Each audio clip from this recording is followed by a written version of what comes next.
Okay, it's now 7:40. Executive session is concluded. There is no action to report.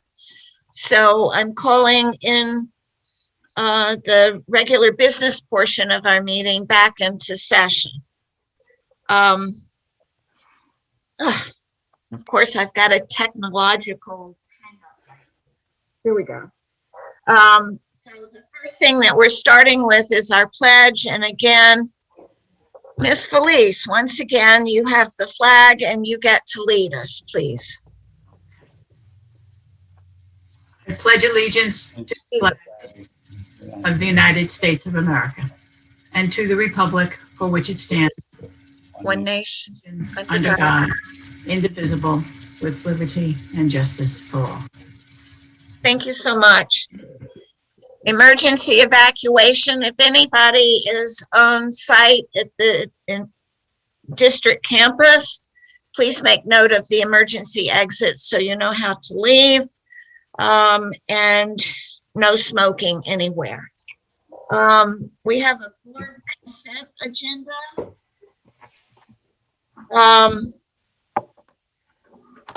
So a motion, please, to approve items C1 through C4. There a motion? Mr. Parker, and a second by Ms. Aruda. Questions or discussion on anything? Ms. Felice? I just have one comment. I made the same comment 2 years ago when I was back on the board. One of the resolutions, the election inspectors, item C1, there is a name in there who I am related to. She is my first cousin. She has been in the district longer than me. She has been an inspector longer than me. I don't feel it's necessary for me to abstain from the vote, but I just wanted to clarify that there is someone that I'm related to, but I had nothing to do with her being hired. She precedes me. All right, so your vote will not be affected by that for this list of election inspectors. Thank you for that. Thank you. Okay, all in favor of approving C1 through C4, please raise your hand. It's unanimous. We have Mr. Trent absent for the vote. Dr. Chiani? Yes, thank you, President Hayes. I'll begin my communications and announcement. First, I would like to mention that through the cooperative effort with the County Executive's Office, we have arranged for some 168 faculty and staff members to get COVID-19 vaccinations. First doses we'll be giving over the next 2 days, Thursday and Friday, at the Ameren campus of Suffolk County Community College. So many thanks to the County Executive's Office for their assistance and cooperation in scheduling these appointments. My next item, new clear desk shields with no borders have been ordered as promised, and we are expecting the new desk shields to begin arriving at schools by the end of next week. We are hoping that our vendor will fulfill his promise of that 3-week promise date. Next item, I am happy to report that during this pandemic and in a truncated athletic season, student athletes on 6 of our varsity teams were recognized by the state with Scholar Athlete Team status. To earn Scholar Athlete status, the team's GPA for 75% of the roster must be 90 or greater during the season. Recognized are the girls basketball team, both boys and girls winter track teams, a girls bowling team, the cheerleaders, and our wrestling team. So congratulations to all of our student athletes and coaches.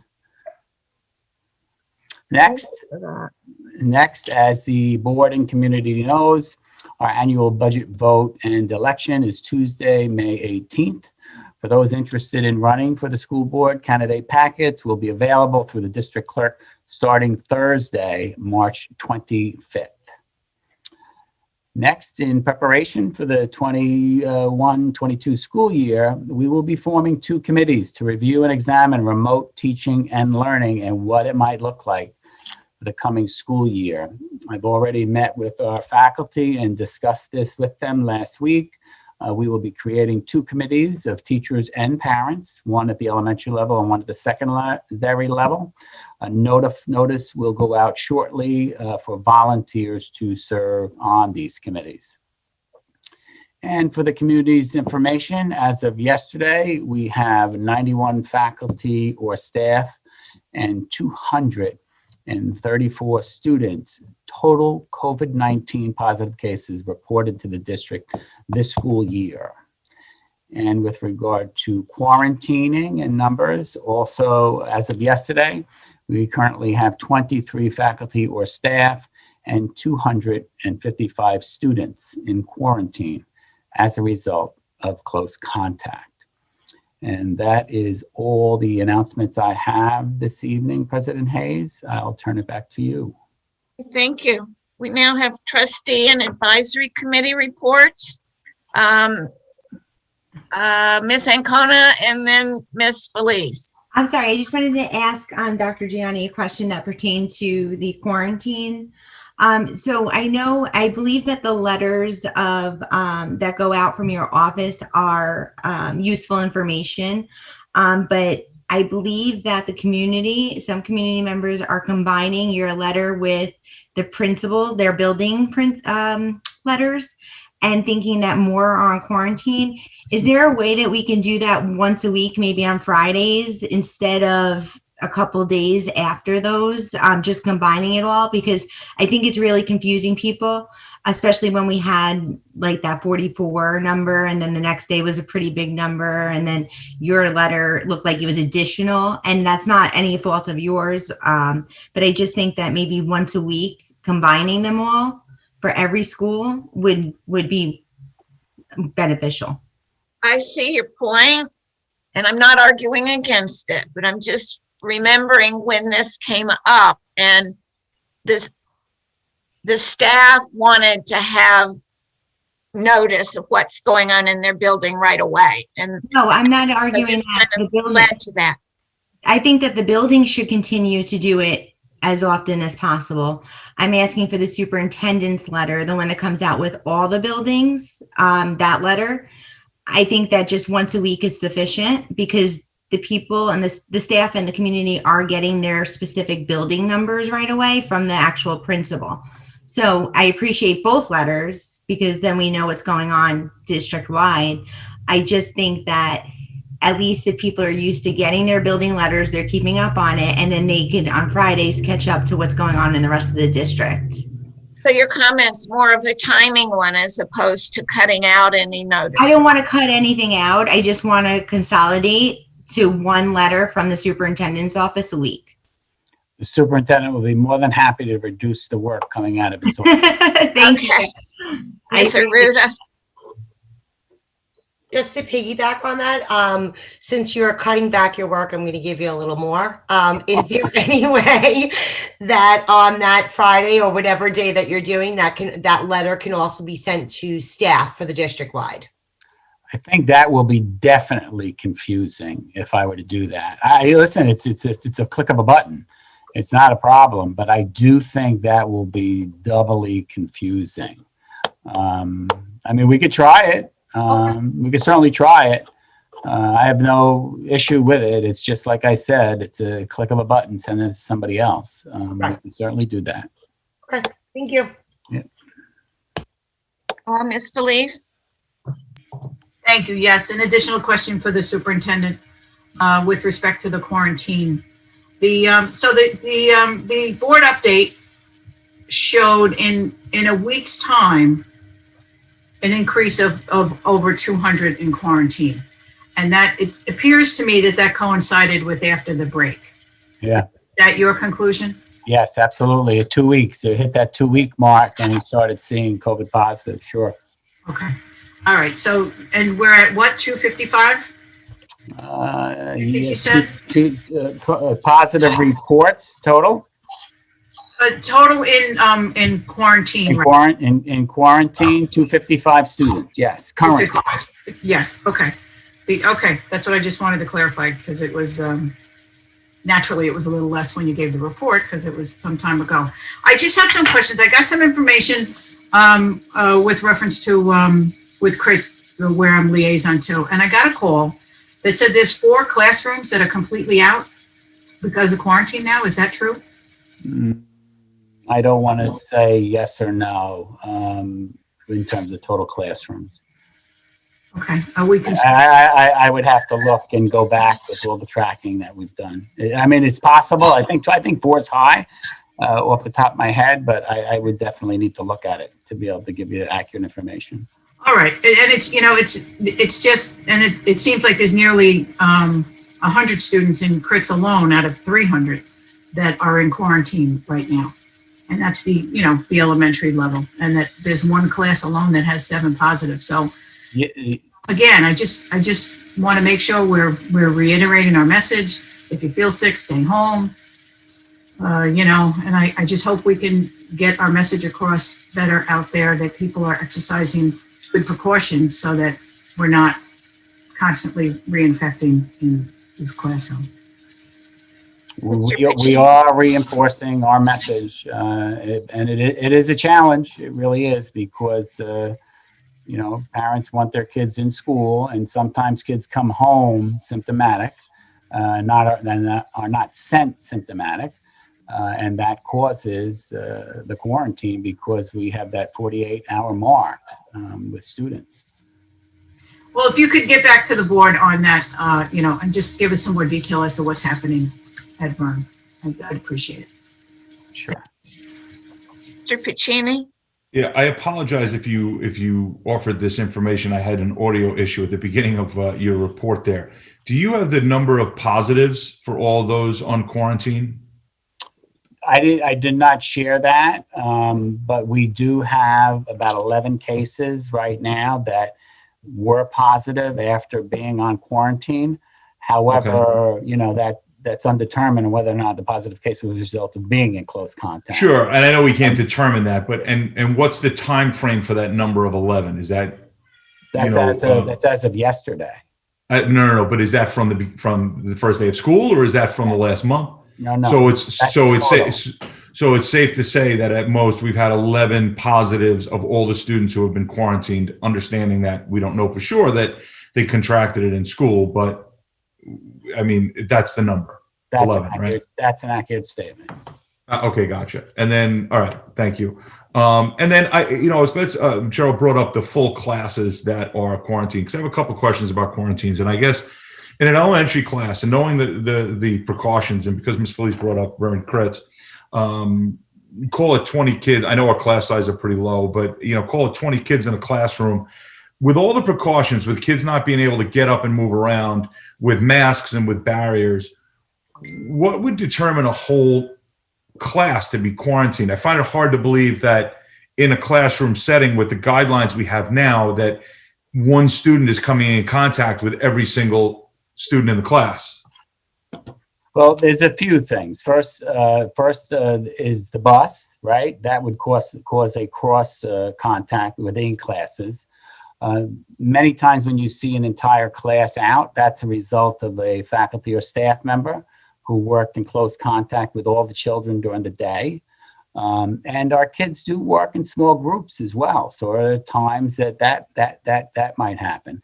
It's difficult for me to give you exact situations, because situations vary in each of the buildings, and our principals are really doing a fantastic job in terms of contact tracing and close contacts. And I'm confident in the work they are doing right now. But it's and I don't mean to criticize anybody's comments there. It like I said, it seems to me that because what you're saying then is that in most of Critz, for example, I think you said it was 4 classrooms that are shut down.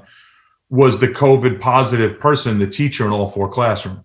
Again, I need to look at that. I can't even confirm there's 4 classrooms shut down. Yeah, I guess when a classroom is shut down, I guess I would like to understand, some of those details, because, either we're being overcautious, which is possible, or some guidelines, are either too difficult to adhere to or not being followed or something like that. I'd really like to understand what's shutting down, because we know it's disruptive for an entire classroom to be shut down, et cetera. So I'd like to, and I know I'm not trying to make extra work, but I'd really like to understand what's causing a whole classroom to get shut down in that scenario. Okay, I do know in a couple of instances where we did shut down an entire class, or even a couple of classes that had to do with a lunch monitor who we felt was in close contact with all the children. Another instance, as I mentioned, was a teaching assistant who worked closely with all children. I don't want to say those are the only events that would cause that. I would want to get back to you with regard to it, because I do know instances vary from building to building, and also in terms of schools. Give an example. Some of our schools' classrooms are much tighter than others, so there's a lot of variables within there. But I'll get back to the board with regard to some examples. Just one more piece to that too, in follow up, is that I've heard a couple of situations where a student came in contact and they were, the parent received a call home. Your child was in contact with somebody who was COVID positive. They're going to need to quarantine. Yet they're being able to stay in the building and finish out their day. The parent is not required to pick up that student. So I need to know if that's accurate or if that's the way it's supposed to go, because I'm hearing it more often than not. Close contact? If somebody has to quarantine, if somebody's you have to quarantine. Close contacts are not sent home. COVID positives are sent home. So COVID positive or someone that is displaying symptoms of COVID are sent home. But if you were in close contact with someone, no, you're not sent home immediately. So I guess my concern with that is, now you're saying it's okay for you to finish the day when you were in close contact with somebody, but it's not okay for you to come to school for the next 10 days. Yeah, and that's actually guidance we got right from the county, the Department of Health. Yeah, listen, I don't doubt that that's the guidance. I'm just questioning the legitimacy. It just seems to be silly that we're leaving, if we're supposed to follow these protocols. I don't know, I guess I'm struggling with the words here, because I'm a little surprised that we can say it's okay for you to stay for the next couple hours, but not for the next 10 days. So your question goes to the point of, does someone who is exposed, are they contagious? So the DOH would tell you no. So that's why they can finish the day. Just because you were exposed doesn't mean you're contagious, and doesn't mean that you're going to become COVID positive. I mean, just look at the numbers that I've given you. All the quarantined folks, children and adults, only 8 were COVID positive. So staying in school for the remainder of the day, just because you're in close contact. And I get that. I guess for me, from my own personal opinion, based on that guidance, it tells me that the quarantine rules by the county seem to be a little silly. That's all I'm getting at. But they're the rules that we have to No, operate. I get it. I'm just questioning it, and I'm hoping it's going to change soon. It seems like it's going that way, but it's kind of baffles me a little bit. And I'm getting a lot of questions and calls from parents on that, so that's why I asked it, and that's why I'd like it, brought up and discussed here, because from a parent's perspective, it seems like we're just not following the guidelines. So I'm glad you said that is specific guidelines from DOH that we're following. And that was really the purpose of the question. Ms. Aruda? And correct me if I'm wrong, Dr. Gianni, but when it comes to quarantining, the 3 factors that go into quarantining a student or anybody are masks, distance, and air circulation, ventilation. Sure, but it really is just that that was true in the very beginning. Okay. Right now, it's the distance, right? Whether there's a mask or a barrier, it doesn't matter. The barriers I know do not matter. But I thought that the masks as well were what goes into. It's the distance, 10 minutes or more over a 24-hour period. Correct. Okay. I just wanted to clarify that, because I know that there was some questioning in different areas as to why we're quarantining, but I do know that the guidelines are pretty strict for quarantining. So thank you for clarifying that. You're welcome.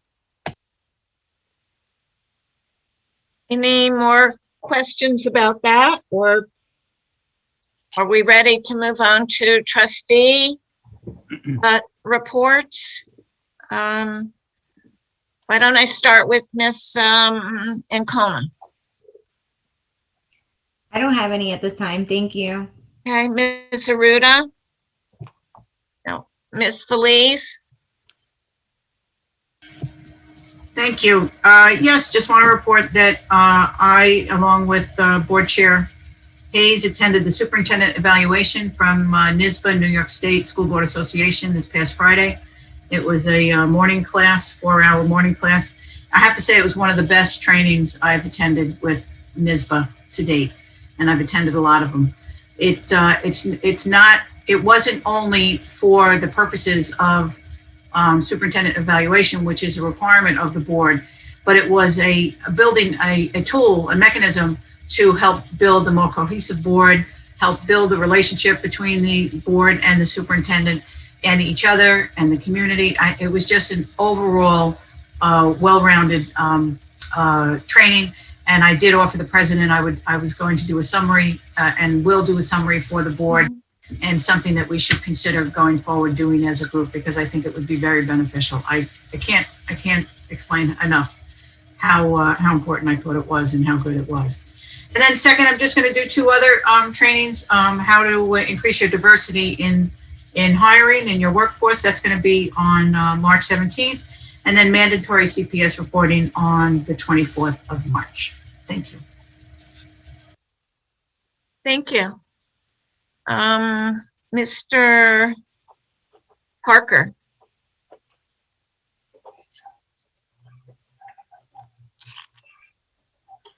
I don't have anything this evening.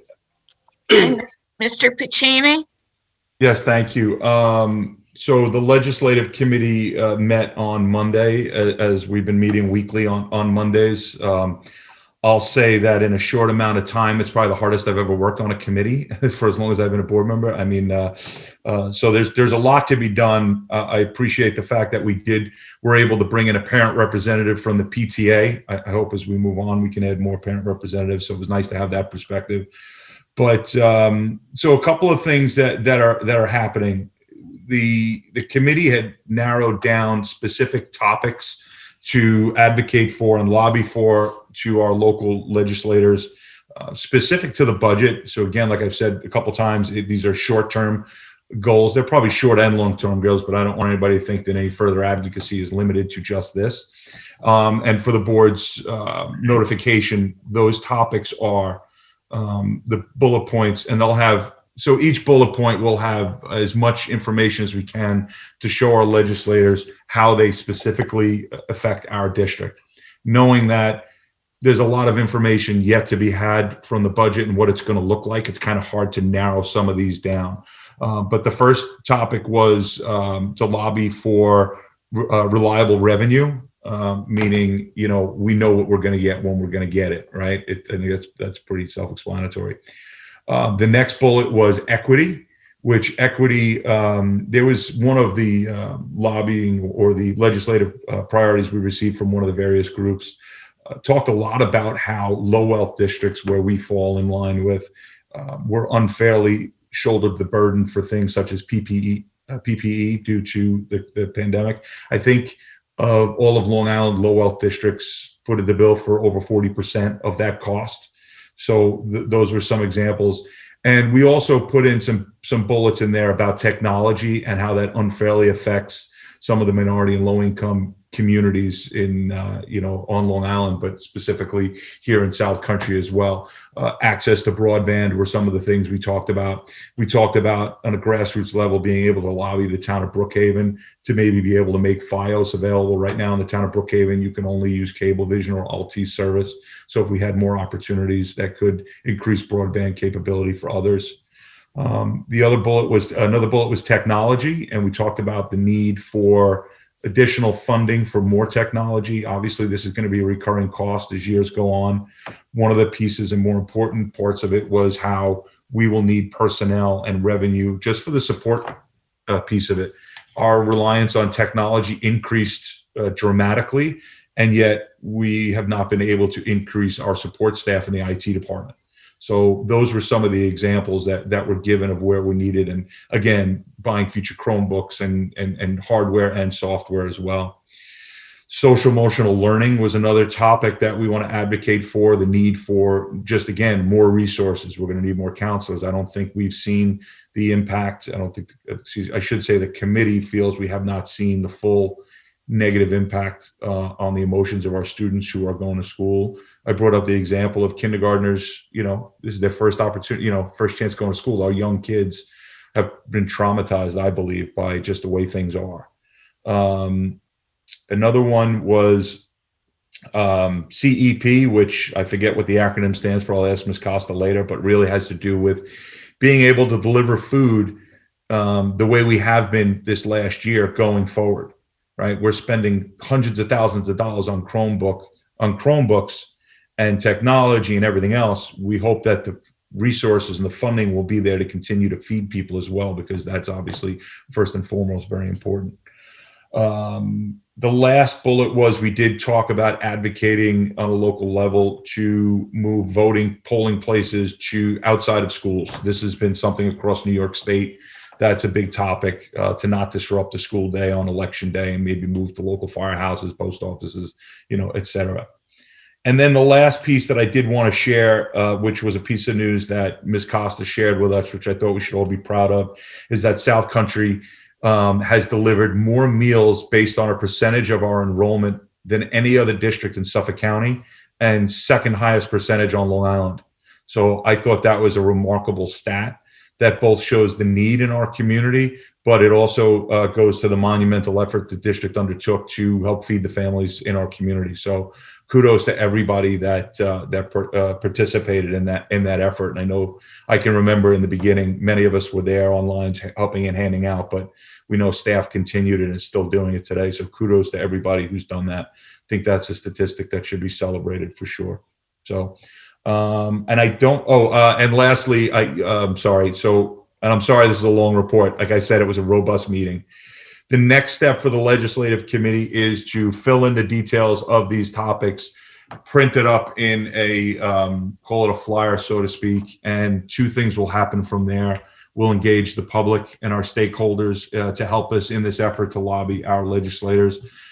But the immediate thing is, and I began working and reached out to both Senator Alexis Week and State Assemblyman Joseph DiStefano to schedule a meeting with the legislative committee to review our priorities. And then we will obviously also reach out to and send information to both our local town of Brookhaven, Suffolk County, as well as our federal legislators, because there are a lot of these issues that cross into all different levels of government. So, and that's the report from the legislative committee. Unless I missed something, Cheryl, feel free to jump in, but I think I got it right. Thank you. And I will report everything Cheryl said about the board training last Friday. I agree with. It really was an exceptional program. And I think we actually should look into whether or not it was recorded in a way so that it could be available for all board members to watch. I think it would be beneficial for everybody. I also attended an equity committee meeting, which is proceeding on several paths. One is a subgroup of the committee will be working on drafting a policy, an equity policy for the district. And once that goes through the equity committee, it'll go to strategic planning committee. And then if all is in order, would be referred to the board for review. Also, there are various training videos and programs that are available, and there'll be more information about those available to the committee members. But the committee's growing. We have a nice number of parents on the committee, as well as a nice diversity of staff members. So this is one bright spot for the district right now. Mr. Frankie, your report, please. Awesome. So I do have a report. So 1 year ago, as we all know, our schools, our community, and really the whole entire world shut down due to COVID. Many of us felt hardships and heartbreaks, but we've certainly persevered. So 1 year later, we are making great strides to return to normal life. So this Friday, please join the Bellport High School Student Council for a car parade in the back parking lot, where we will celebrate members of our school and our community as you make this comeback from a tough year together.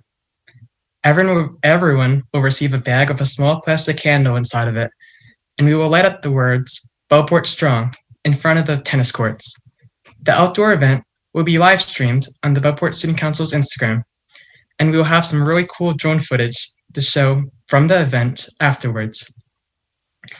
In terms of invitations have been sent out for our yearly Evening of Excellence Awards.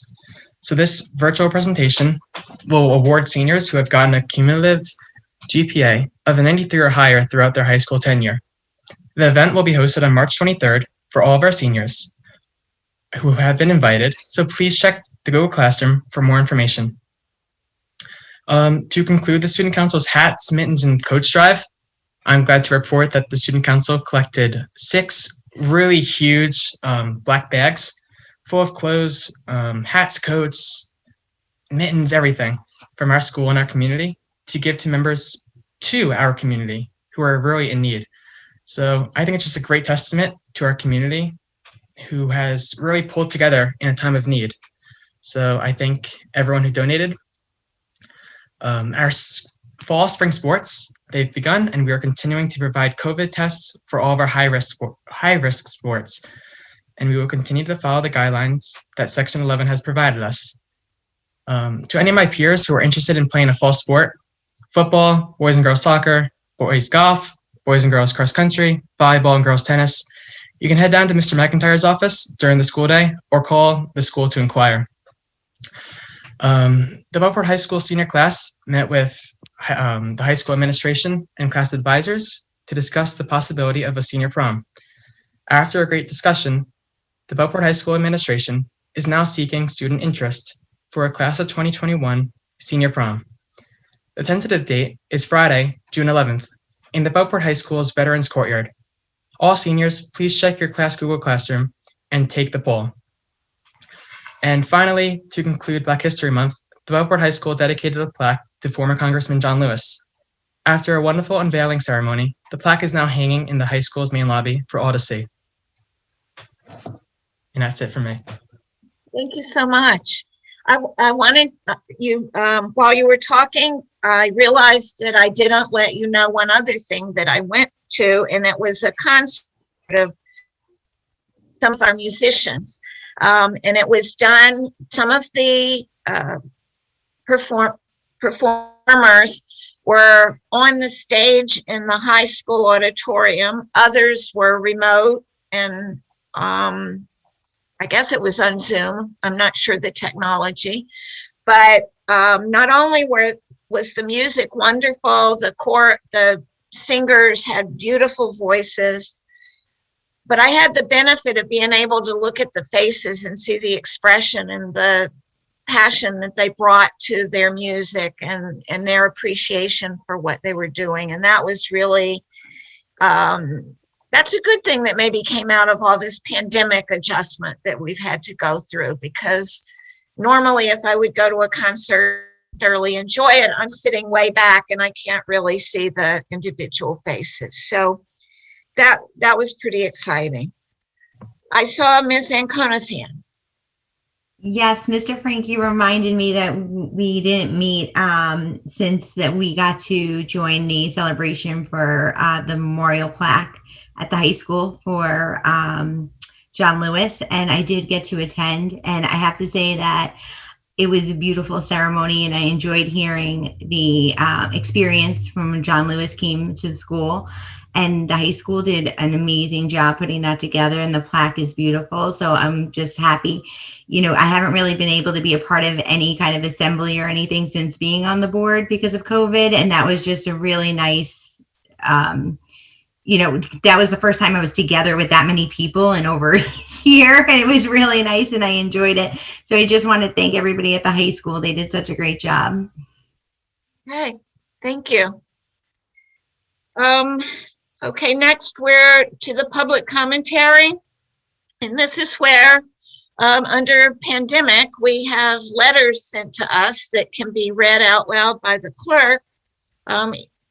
Letters should be no more than 3 minutes apiece, and the maximum time will be 30 minutes. And I think, Ms. Flynn, are you ready to go on this? I am ready. Thank And you. I'm just going to put the first timer on. The first letter is from Dorothy Deedis. Hello, I truly appreciate our music and arts department finally being mentioned this evening from Mrs. Hayes. I understand that there were many pressing issues that needed to be addressed to forward our children's education for the remainder of this year. That is definitely our first priority. Sports seem to be the biggest topic lately as well. As a graduate from this district, I lived through the heyday of our school being one of the top high schools in sports.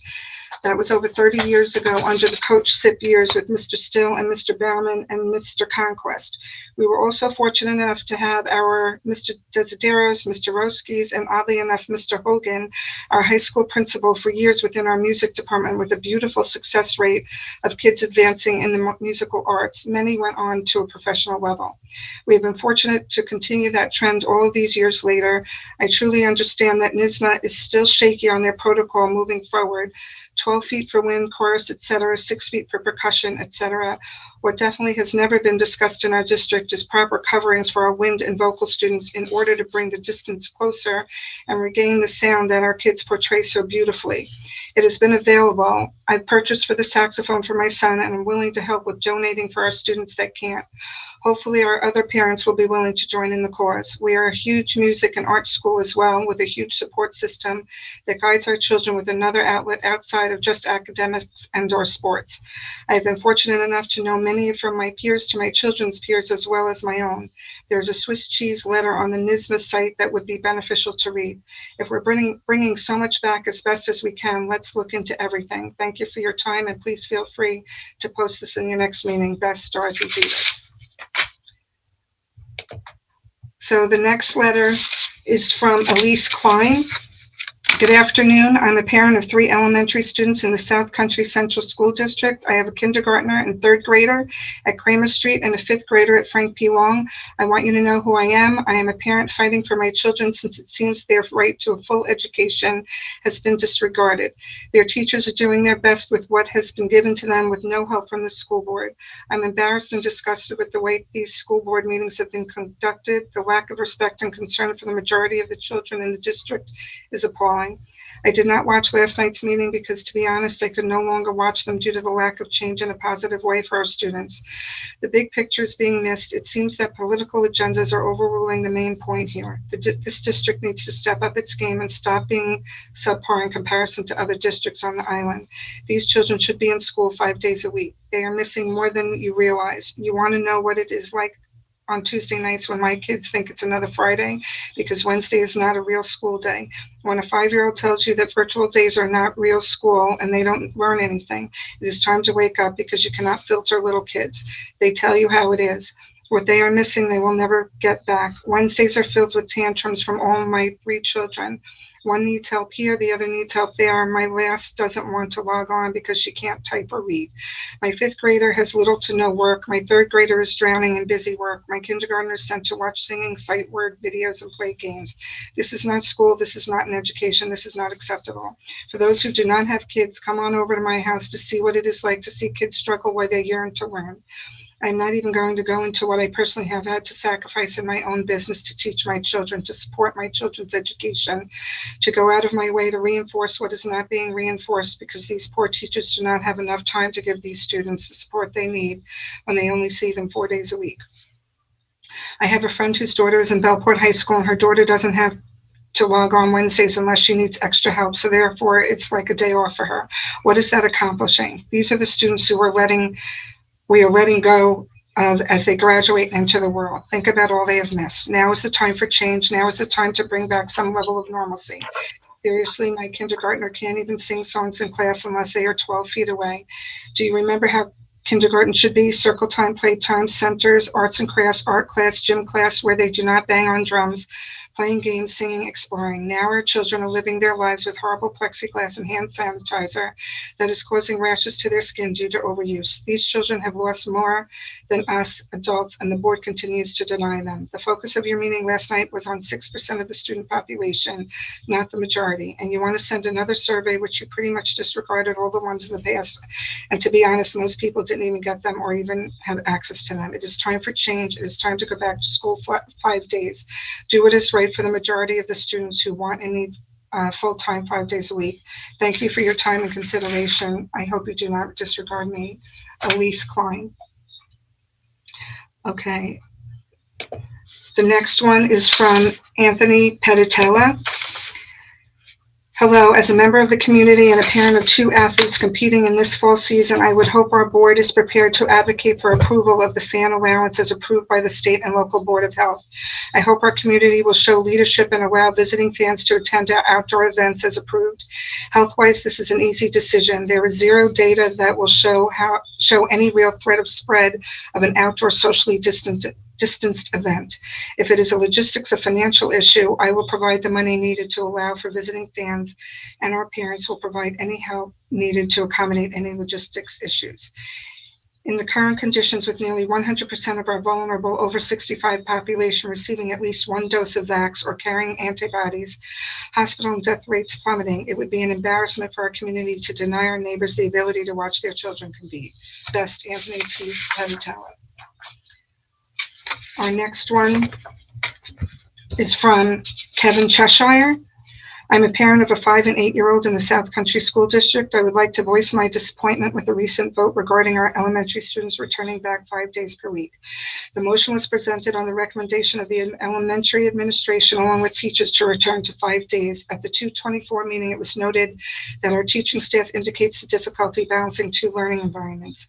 According to the Board of Education priorities 2020 and 2021, it indicates that the board, 1, continue to support teaching and learning aligned with the New York State learning standards, ensuring all students receive skilled instruction leading to growth and the attainment of grade level learning expectations or above, and 2, continue to provide a safe and secure learning environment that is accepting and welcoming to everyone and ensures all children have access to a well-rounded, culturally responsive education that supports their social emotional development during the school year. Along with the priorities set by the board itself and the recommendations by the elementary administration and teachers for a full 5-day return, then to have this resolution dead with a 3-3 vote is extremely unfair to the frontline staff of dedicated teachers and administrations, and most of all, our elementary students have difficulty with remote learning and the need of a classroom environment to thrive and learn properly. This loss of education of our kids and the continued hardship on the parents weekly to find daycare. After entering school in September with only 2 days per week, then finally in December 2020, phasing in 4 days in-school instruction has only been approximately 56 days, putting this number into realistic terms of only 56 days of in-school education this school year. This also does not take into account the 4 months of lost education of early 2020 when the pandemic occurred. In school for 2 days, then a 1-day break, then back for 2 days, then another 2-day break, breaks the consistent educational needs and the loss of this day for elementary level students. Remote learning is not equivalent for an educational day of learning, since my experience in remote just isn't working with an elementary level attention span and their lack of interest learning this way, and it's just not the same as sitting in a structured classroom. With approximately 1,400 elementary students and approximately 258 who are in option 1 and 2, isn't it obvious that the majority of students are in school for 4 days and that going 5 days would be beneficial to the educational needs of the 1,142 who have missed out on so many days already? To provide a remote teacher who can devote all their time and efforts toward the remaining plus negative 258 would benefit those students more effectively, in my opinion, and take the difficulty off of the current teacher to be able to focus on one learning environment. One more concern is does the district have plans in anticipation for the 21-22 school year when our children return in September to the next grade level to get them back on grade level track to make up for the approximately 1 year of falling behind due to school closure and remote non-learning? Why wasn't a survey sent out to all parents regarding return to 5 days to give the view of the whole district as indicated at the 224 meeting?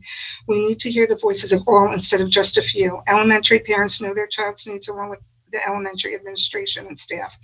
At the close of the 224 meeting, a comment was mentioned to consider loosening up guidelines for music, art, and senior prom is appalling. Let's focus on the crucial educational needs for our elementary students first before focusing on these non-educational programs and activities.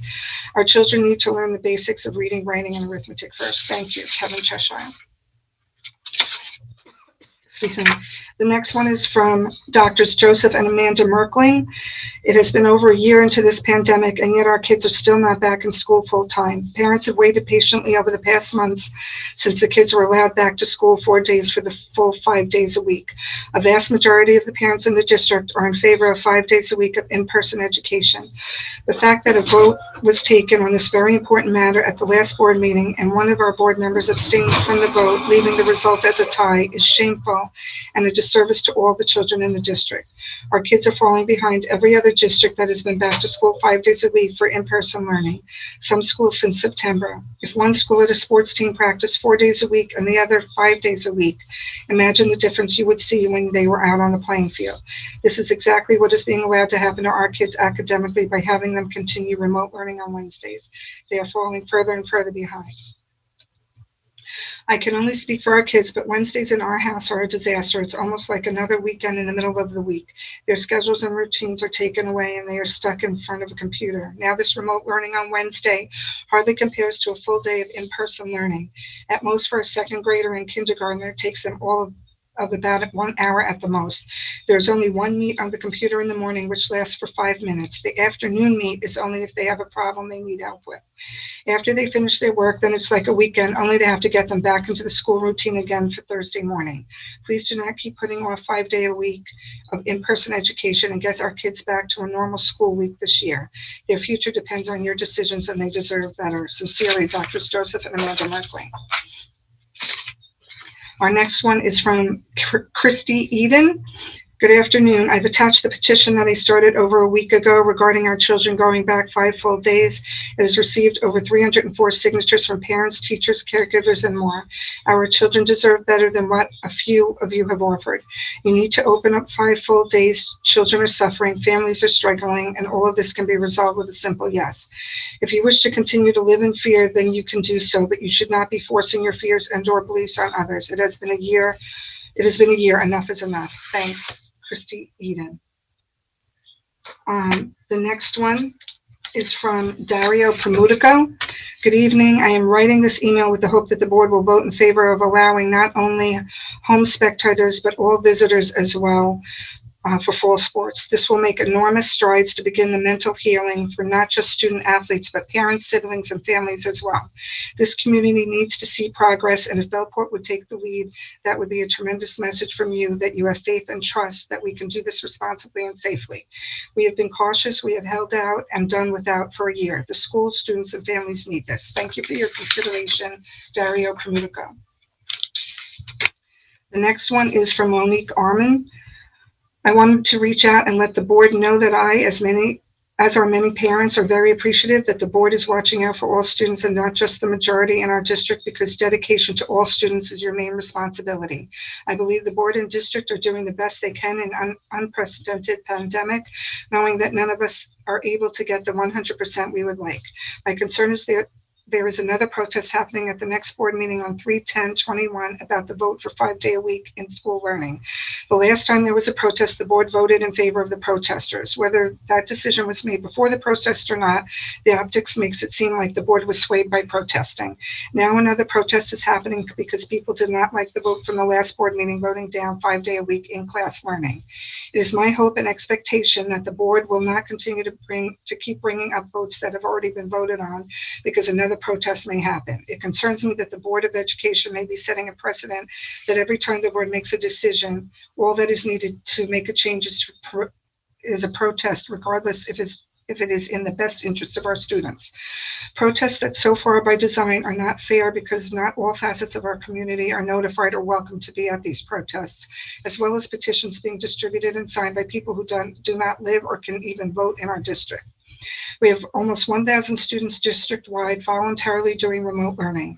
We have approximately 3 months left of the school year. Our remote learners and parents, guardians have had to acquiesce to any and all changes this year to continue to do remote learning and have done so willingly and with sacrifice.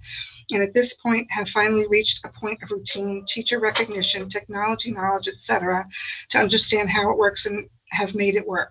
I hope this upcoming protest will not let the board sway from the original vote to allow continued disruption to a third of our student population and their education by changing a vote that has already been decided. A decision that amounts to a handful of Wednesdays at this late point in the school year.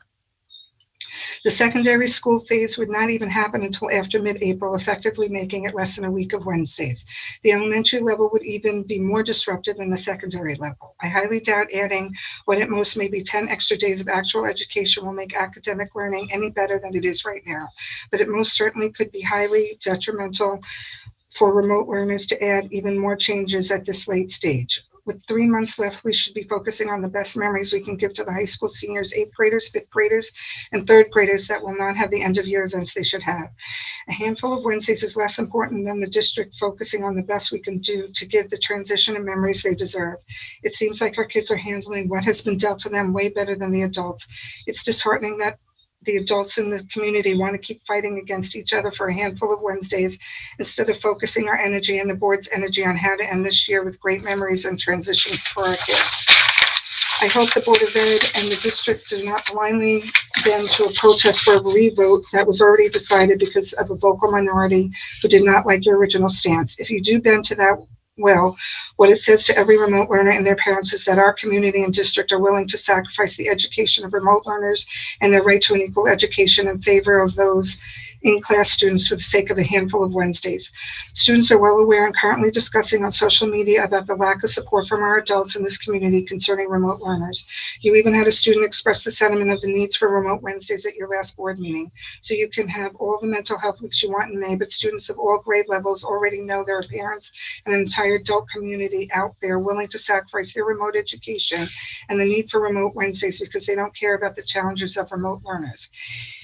Is that the message the board and our district want to send to those students, that you would sacrifice the few to please the most? I hope not. They hope not. Those students' parents that have their children in school 4 days a week already have a district advantage over remote learners currently. That is a lesson I hope our district can learn from, so that if we need to continue virtual learning in the fall, we can use lessons learned from this year and place dedicated virtual learning teachers only for next year. But we are too far in the weeds now. I hope you will stay the course of protecting all our students based on your research, information, and reasoning behind how you came to your votes in the first place, and not change your policy directives based on which way the wind blows or how many protesters show up at your meetings. Respectfully, Monique Allman. And we have one more. This is the last one. From Sarah Colon Lunsford. My email is in regards to any changes that could be coming our way for the remainder of the 2020-2021 school year. I saw that the reopening plan is on the agenda again. Aren't we all exhausted yet? I know that I'm exhausted. I'm tired of the stress and any stress this issue is causing. The stress to my children, our family, and in our home. This is living in a constant state of limbo and feeling incomplete. I thought for the first time with the last vote on the reopening that we could all finally breathe and just finish the year off strong, and what we were all doing. But now the stresses are coming back all over again because we have to keep revisiting this. And I have heard from many members of this community that feel the same on this issue. The feeling is that the topic was finally over and we could move forward and just finish the year. Instead of having this discussion all over again about the reopening plan, shouldn't we be focusing on finishing the school year off strong? We have so many things coming and they will be here before we know it. We should have the discussion. We should be having the discussion on how we give these kiddos their end of year events and ceremonies with some sense of normalcy, even if it's not typically how we do it. We have exactly 68 days of school left after today, 3/10/21. 68 days. I understand there are some that still want 5 days. I get it. However, they are not the majority. What about the real majority, the rest of the people in the community that haven't said a yay or nay in any regard to this discussion? They're the predominantly silent majority. Most people that I have spoken to are done with this topic and over it. They have a routine with the way it currently is and just want to finish the year. And that opinion goes well beyond remote families. I cannot stress enough these facts. The 2021 school year is almost over. Instead of revisiting this year and with a reopening plan again, I feel we should be focused 100% on next year. I think we as a district have learned what works and what doesn't work. I think we learned that maybe we should have done specific things differently from the beginning. But with 68 days left, why can't we all just accept this is the way it is? Aren't we all exhausted? I have no more in me to have this fight anymore. Honestly, I do not even know if my email makes much sense because I'm that exhausted. It should not have been this hard. We should have been working together as a community, but all around me is fighting and it is draining. I hope that the email finds you all well. Best regards, Sarah Cologne Lunsford. And that's it for public commentary. Thank you very much. You're welcome. You know, the public commentary is the opportunity for the public to make comments to the board, and it's not intended to be a vehicle for a discussion between the commenter and the board. But I would just like to say that the letters that were just read by our clerk are representative of letters that we get on a regular basis through email. And the board is not reacting to things like protest and petitions, etc. The board is making its best efforts to act in the best interest of the students in this district. And it will continue. I'm confident it will continue to do so. So I think we're next flipping to the money now, having gone from students now to money. And we have Christine Costa. You're going to do a budget presentation, I Sorry, think? Ms. Hayes, I'm sorry. Can I okay. just jump in and say something really quickly? Sure. I just, in the topic, and I know we talked about it in executive session, we talked about tabling for a later date at a special meeting to discuss the 5 days. And since so many letters were specific to that topic, I think it would be prudent to let the public know that it won't be discussed tonight and that, you know, what the plan is going forward. Okay.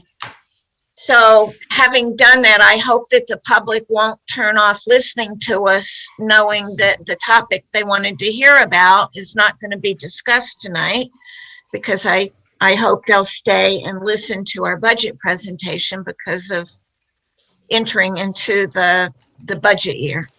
But yes, to reinforce what you said, when we get to the items for discussion, the reopening plan, there will be the issue of going on to step 8 will be discussed at a special meeting that is yet to be scheduled, but we hope to have it scheduled very shortly. The other items on the reopening plan are still there for discussion and possible action, what the board chooses to do. Thank you. Okay, thank you. Okay, moving on to items for discussion. Yep, I think you've got the budget. Yep. Our first item for discussion this evening is our fourth in a series of budget presentation. It is a presentation on curriculum and instruction. Making the presentation will be Ms. Costa along with Ms. Doyle, and I believe Ms. Costa will lead us off. So Ms. Costa, take it away. Thank you, Dr. Gianni, and hello to the board and the South Country community. I'm going to share my screen now.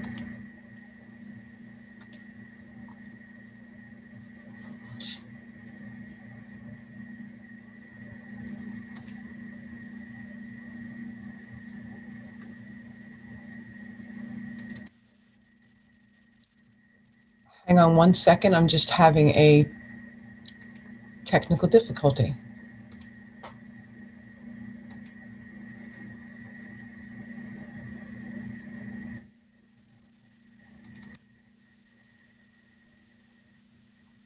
We do see your screen. You see my screen? I can't see it properly. Something's wrong with my Zoom. 1 second. You want to go out and come back? Yeah, let me just see if I bring it in. Okay, I have it working now. Does everyone see the first page of the slide? Yes. I'm sorry for the delay. So like, as Dr. Gianni said, welcome everybody. This is the 4th budget meeting during our 21-22 budget development season. And tonight we're going to discuss the largest expenditure area of our district budget, and that's curriculum and instruction. And here is our budget development calendar that we created this year. And if you'll notice, since our last meeting and before tonight, we had a filing deadline, and that filing deadline is with the Office of State Controller for the tax levy limit calculation. And you will remember that at our February 10th meeting, we went over in detail the steps and all the components of the tax levy calculation. But since that meeting, there's been a development and there's been a slight change to the final tax levy calculation filed with the State Controller's Office. And I wanted to just take a minute and go over with everyone. This actually is the final, and the change is represented in this area that says combine. If we recall, last year was the first year that the capital component costs of our BOCES had to be included in the local district level. Basically, BOCES had to apportion out all of their bond issue costs distributed to their districts in their component districts, and we had to report on it. So last year, we considered that its own item under the exclusion section of the budget. It has been determined through revised guidance that has to be combined with the district's capital information. So instead of treating it alone, we have to combine it. And when we combine it, it actually takes away that exclusion for the district. And exclusion actually adds to our levy. So the effect of this change is, that our allowable levy actually decreased. If you see on the right, it had an increase of $908,000. It's now an increase of $793,000. It literally declined exactly by that $114,000 for the BOCES line. And so our increased percentage, when we spoke about it on February 10th, was 1.43%. We now have a levy increase percent of 1.25%. So this actually is the final tax cap calculation that is filed. This is actually the filing with the New York State Office of State Controller. The filing is due on March 1st. We made that filing deadline. You'll see that at the bottom. It was filed on February 25th. And just so that the board is aware, this can be amended at any time if the Board of Education decides to go forward with a levy that is different than our maximum. Right now, this document says that we are going to go forward with our allowable levy limit. If that changes, this filing can be changed at any time through the budget cycle. So then we continue. That leaves us at tonight's meeting. Tonight's meeting, we are doing expenditure review of the curriculum and instruction budget codes. What will we cover today? We will cover today curriculum and instruction, and curriculum and instruction makes up 53% of our total budget. And that actually is without benefits allocated to that area, just to give you the size of it. Today, we'll also update revenue information that we have, and we'll take another look at our updated financial picture. And just to continue with our trend of our triangle, and that at the base and the foundation of all we do is our educational program and our board priorities, equally supported by revenues and balanced out with expenditures. The theme this year continues to be the same, given the fiscal stress at the state level, which is that we need reliable and predictable revenues to support our program and to build expenditures that can be recurring and have so that the students not only of today and tomorrow have a successful and predictable educational experiences. So this is our visual of what we're trying to accomplish through the budget development process. So today, the curriculum and instruction budget codes are the 2000 series in the budget, and they cover administration, Curriculum and instruction falls general education, and under general education is classroom instruction, music, art, phys ed, driver's ed. Then special education, that's mandated classroom teachers and related services. Extracurricular is athletics and clubs. And then we have other services. Other services include career and occupational education, summer school, library, instructional technology, attendance, guidance, health services, psychological services, and social work services. So now we're going to take a look at each of these functional areas in more detail as we go through the budget. The first area is the administrative section, which is curriculum development and supervision. You'll actually notice the increases in this code are collectively bargained, but in addition to that, you'll notice two items that I highlighted. The first is curriculum writing. This is a trend we've been continuing since last year. This is now being recorded in this area because of ESSA and transparency reporting. So while it appears that it's new, it's really just required to be reported here going forward. So that's what that represents. And probably the largest change, well, definitely the largest change in this code represents our textbook adoption. You'll actually see that the budget is $643,000. And down below the bullets on this slide, if you added those up, those add up to $643,000. And this really represents the curriculum and instructional commitments and district-wide initiatives that are already in place for the district. So purchases in math and focus are going to happen next year, Amplify Science, Leveled Literacy, and Fontes and Pinnell for formative reading assessments. You may notice that under math and focus, there is a cost for the K-5 digital and print program. It's a 3-year cost. And in reviewing what we needed to purchase for next school year, the 3-year cost was $274,000 compared with the 1-year cost, which was $150,000. So from a business perspective, and from the perspective of being good stewards of taxpayer money, we plan to move forward with the 3-year purchase to save the district and taxpayers $176,000 over the 3 years. So if we would have bought it individually, as opposed to buying the 3 years that we know we need anyway, it would have cost us $176,000 more. So those are our textbook adoption plans. We move forward to supervision of regular school, of our regular school. This is our building principals and our directors are here. The increases in this code are completely collectively bargain related. BOCES and staff development. There is a minor increase here for BOCES. For BOCES increases, it's actually a 1% increase. So there's nothing new to note here in BOCES and staff development. And then we have the largest area in our instructional program. That is our 2110 code. That is our general education teaching. It's so large that I had to break it out into 2 separate slides. The first slide is salaries only. And this whole entire slide, the increases are completely collectively bargained, so they are contractual in nature. But you will notice in the middle of the page, I highlighted an ESSA and transparency allocation.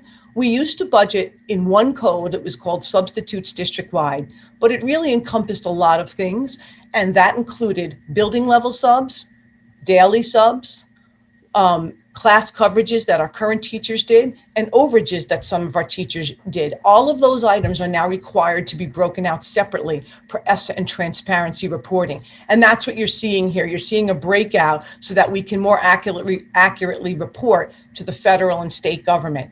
And just to backtrack, so if someone's new listening to this presentation, ESSA and transparency reporting are required by the federal and state government.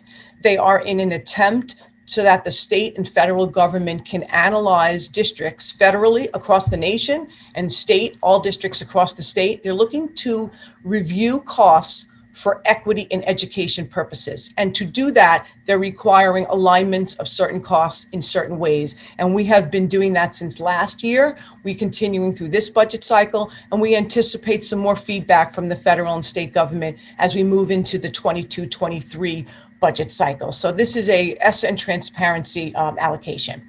And then the rest of the codes in 2110, which are non-salary codes, these codes increased 1.7%, just normal increases in these codes that are normal from our partners, and our partners in education. Now we move forward to art. The increases in art are collectively bargained and contractual, with the exception of an equipment increase or equipment requests from the art department. The equipment request is really a Mac lab upgrade. for the art program. Then we move to the music program. Again, the music program increases here are collectively bargained and they're contractual in nature. There are two items to note here. There's equipment increases for the music program. They are really instrument requests from K to 12. Those are really new instruments in the district.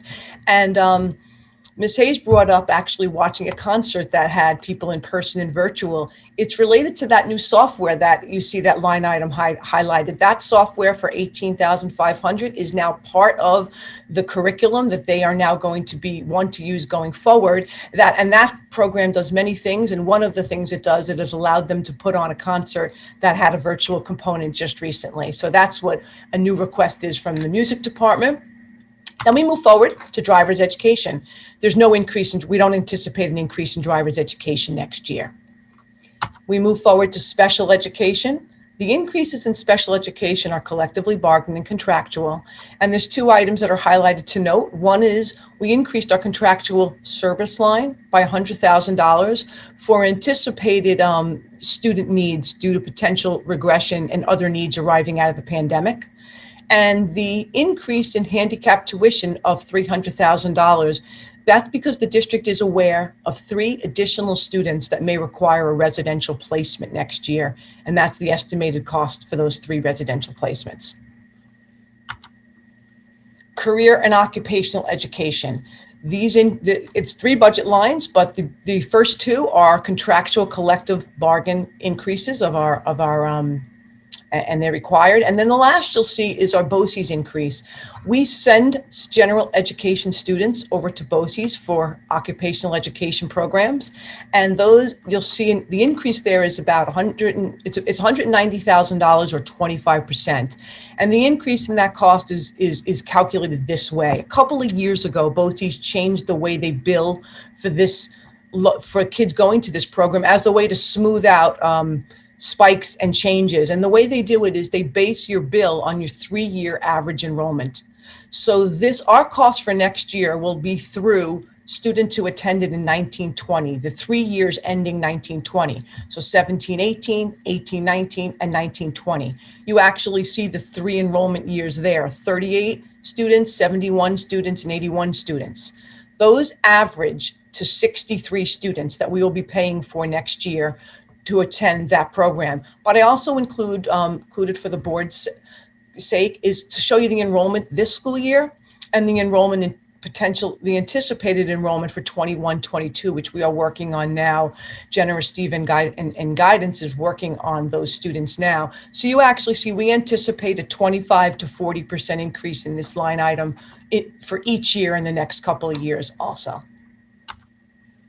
Summer and special schools, this is an increase, collectively bargained increases for our staff and also staff that go to special schools by BOCES. And so we're anticipating a 2% increase in these codes for next year.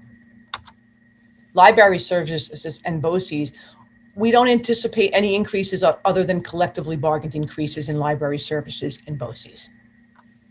And we move forward to instructional technology. There is a collectively bargained increases here for our salaries, but you also notice the highlighted item is our Chromebook replacement program.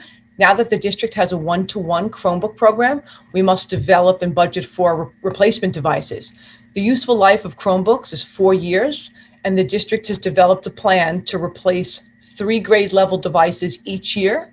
This is the estimated costs of 3 grade levels of devices each year, and we'll see this cost replicate itself in the budget going forward. Attendance and guidance, the increase in attendance and guidance is collectively bargained, and that's the noted increase there. Health services, again, this is our nurses and our nurses' offices. These increases are collectively bargained increases only. Psychological services, again, these increases are collective bargain increases. Social work and crisis intervention, again, the salaried employees are collective bargain increases, and we also use some BOCES services, and that's noted here too. There's an increase there. Co-curricular, this is our clubs at our high school and middle school level. These also increased by collective bargain increase rates, but I'm noting an item here just so that We know that we've added 4 clubs for next year's budget. The 4 clubs that have been added to that cost are esports, audiovisual, Latin dance, and Black Student Association. Then we have athletics. The increases in athletics are all collectively bargain related, with the exception, I'm noting equipment increases for the high school. There was no equipment last year for athletics, and this year the high school has some equipment needs, and that's noted there and brought to the board's attention. And that ends the curriculum and instruction budget codes for the district. So we have, from last meeting and this meeting, gone over these 4 functional areas of the district. Tonight we went over curriculum, which is the $77,442,000. In our last meeting, we went over administration, transportation, and the benefits and debt service areas. And our budget hasn't changed from last meeting till this meeting. It's $147,004,000. So let's look at our financial challenges. We spoke about this last time, and here we are again. The change from last time to this time is in this one item that we spoke about at the beginning of tonight, our tax levy change that actually went down by $114,000. And because it went down, our gap actually increased by that $114,000. Our actual gap last time we met was $16,888,000, and now it's at $17,002,000. And here we are with no further information except the governor's state aid proposal. We don't expect any more revenue information from the legislature until April 1st or soon thereafter. And this is a picture of our gap that we're discussing tonight. So what makes up that gap? Last meeting we spoke about it, and here we'll talk about it again. Our budget increased by $8.6 million. Our revenues for the district so far have declined by $2.7 million. And we have not made decisions on fund balance and reserves, but last year they were $5,550,000, and it's a question mark, and that's still to be determined. If you literally add all of those items up straight down the page, that equals the budget gap of $17,002,000. So closing the gap. At our last meeting, the gap was $16,888,000. We had to make adjustment here tonight for $114,000 due to the tax cap change. That increased our gap to $17 million. And tonight, at tonight's meeting, we've made no expenditure changes. We presented the budget, and we will continue to talk about that as we move through the process. But there is a change in state aid for transportation. I was able to dig down into the assumptions that the state made when the executives run showed transportation aid, and I was able to determine that he made some assumptions that we could make changes to. We will have more transportation aid next year to the tune of about $500,000. One, we're going to use more buses, and he used a rate that's low in what he thought our increase in transportation costs would be. And because that's an expense-driven aid, what we spend, it's a formula on what you will get in aid. So because we know what we're going to spend, because I've budgeted it in detail, and then I spoke to the state office on how they came to their assumptions, and we will end up getting more aid next year than they originally sent on the executive run. So because of that, now the gap has closed by $500,000. So tonight it was $17 million, and now it's $16.5 million due to the increase in transportation aid. So what's our big picture? Here's our big picture. On the left is our budget. We've built our budget. We're currently at $147 million. And to the right, it's supported by revenues. This is our gap. We're going to have to advocate for our gap. We keep talking about that. State aid, here are some of our advocacy items that we're speaking about on the legislative committee and across the state.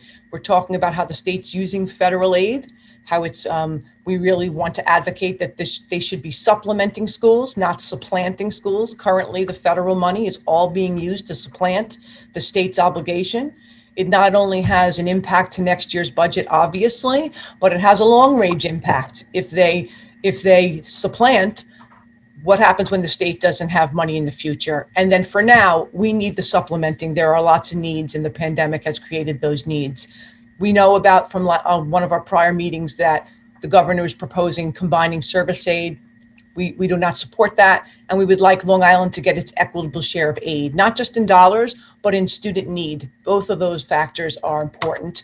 And on the levy side, we need to continue to advocate for a 2% floor. As we spoke about in the early slides tonight, our levy percent increase went from 1.43 to now 1.25. We are at a 1.25% of our levy. We want to advocate that 2% should be the floor, if not more. We want full STAR commitments, and we would love the state to exclude from the levy calculation PPE, remote learning needs, and COVID expenses. So that's where we are tonight. Here's tonight's meeting. We have finished 4 budget meetings. At our next meeting on March 24th, we will talk about staffing and that analysis, and we'll continue to update expenditures and revenues at that meeting also. We have 3 meetings after that, and it all culminates with our May 18th budget vote and trustee election. Thank you. Let me stop sharing. Muted. Questions for Ms. Costa? Okay. Okay, I think the first hand I saw was Chris Piccini. But let me inquire, Ms. Felice, did you have your hand up or no? No? Okay. Sorry, I'm just trying to find the slide. I found it. The slide on BOCES, the career and occupational education, and I think it's slide 17 on the computer. I don't know if that's the page number in the, well, they're not numbered. So I think it's slide number 17. So I appreciate the explanation about, which I did not know, was that there was an average of, honey, see what's going on outside? Sorry. I'm sorry. There's like a row of emergency vehicles whizzing by my house. Apologize for the distraction. I appreciate that it's an average over the last couple of years is what that fee is. Is that fee calculated per student, I assume? Yes. Because if I do some simple math, it looks like in 1920, our fee per student was roughly $24,000. In 2021, it was $16,000, and it's about the same per student, but yet our enrollment has gone up significantly from 3 years ago. So, and from my position, I'm on the audit committee, the budget advisory committee for career and tech ed and special ed at BOCES. It's my understanding that their rates were going to increase because they have the same expenses, but they had less kids attend their overall programs due to COVID. So I'm a little curious as to why the number's going up, and I understand we have more kids, which is a good thing, but yet I don't see an increase. I actually see a decrease in per student cost. Yeah, that $947,000 that we're budgeting for next year is the rate has been set by BOCES, and some of the prior years there may have been a little more room for a couple of kids to join after the school year started or other specific items. But we are budgeting for 63 students, and we also had to add to the budget. There are some additional slight costs depending on programs. If students are at nursing program, some of the programs, they bus them to various locations and we have to share in a piece of that price. But they've set the price. It's almost $15,000 a student, Mr. Piccini. I have the exact number, just not off the top of my head. Got it. So, but just to correct you said that we were budgeting 63 students, but we're budgeting 125 students, correct? So we are only budgeting 63 students because that's what we're obligated to pay next year. Next year, the way they calculate it is they take the exact numbers on that slide were 38, 71, and 81. Those 3 years, so in 17-18, we had 38 students. In 18-19, we had 71 students. And in I see it. I see the parentheses now. Okay. They all right. just I understand. divide that by 3. Oh, They all divide right. it by 3, it equals 63 students, and we pay for 63 students, and that's what we'll pay for next year. And I showed you the next 2 years, which is the year we're in currently, and then 21, 22, because what will happen in those 3 years, in those parentheses, the old year will drop off, the 38 students will drop off, the 71 and 81 will remain, and we will add to that a 110. So now that leads to another question. So you're saying our rate is based on 63 students. That's the average, correct? Yes. But we're saying we're going to have 125 kids is what we're anticipating. Our rate will go, This will be a 40% increase next year when we develop the 22-23 budget. I already But know am I- that because I know the number of students we have there now. But am I right to understand that on this slide, you say estimated 21-22 enrollment is 125 students? Correct. So I'm having a hard time figuring out why the increase is so high if we're not paying for 125 students. So is that then the increase that BOCES is talking about because of the pandemic? No, you mean the increase for 21-22, or you mean beyond? Well, for 21-22, it's jumped up 200. Listen, it's gone up. Well, I'm looking at that. I'm sorry. I'm looking at that. So it's gone up about $500,000 in 2 years. But you're saying we're still paying for at a rate of 63 students. Every year, the oldest year drops off and the newest year drops on. So we pay in arrears based upon an average of the three. So we're not seeing the So years we of get- enrollment so and the we're gonna cost get- based on Right. what this number is coming up at. So Yes. like this year, this upcoming year, in a way, looks like we're not paying for the full freight, but that amount will be picked up in the averaging that they do and collected from us in subsequent years. That's correct.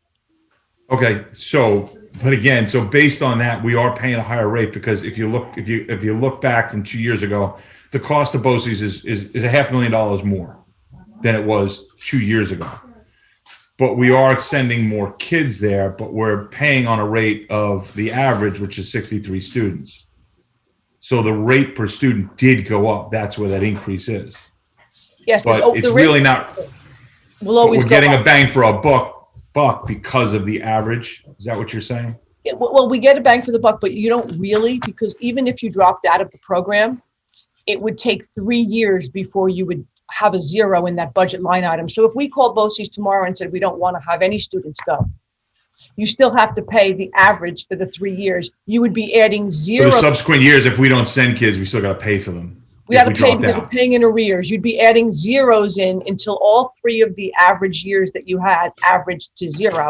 But so Okay. next year, if we in 21-22, if we sent 0 children, we'd still have to pay 81 students from 3 years ago, 110 students from this year, and then 0 for 21-22. You have to pay out your average until Sure. you add 0. So then is BOCES is fully funded by the component districts, correct? Yes. So I mean, so one of my frustrations, right, is that they have a budget that they can increase, without really oversight, having to go to voters and things like that. And as much as I am a proponent for the career and tech ed and everything that BOCES is, at a time where we're having a hard time balancing a budget, their costs are going up without, they're not having a difficulty. They just pass it along to the component districts. Would that be a simple way of explaining it? Yeah, they have similar challenges of us. They have collectively bargained agreements. Their staff, they're a service industry just like we are. They have contracts, they have to pay their teachers and their vendors, and they can't necessarily get out of those or change them. But this year particularly, I have seen that some of the increases that we've been able to get from them, that they've committed to, have not been that high for this particular year. I guess they are really sharpening their pencils, but they have some of the same difficulties we do. So do we get and I'm sure we do we get a copy, and when do we get when do we get the copy of their budget? It does come, and we do distribute it to the board. Yeah, I just do we know, do we have it yet? I don't remember seeing it. I have not seen it yet. I would be curious to see, how much their budget is increasing year over year and how it compares to our district and other component districts in relation to the tax cap, right?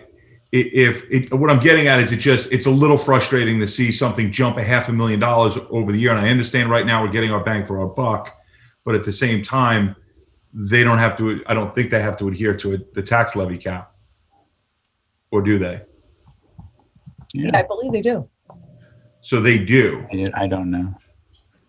Okay, listen, we don't have to take up too much time on it. It's been a long meeting already, but I'll probably pepper you with But some just for questions. clarity, Mr. Pacini, the most of the $500,000 increase is enrollment driven. It's not the cost per student increases per them. There are cost per student increases, but our increase, the 500 you're referencing, is the number of students we're sending. Yes, Sure. at a slightly higher rate every year, but it's.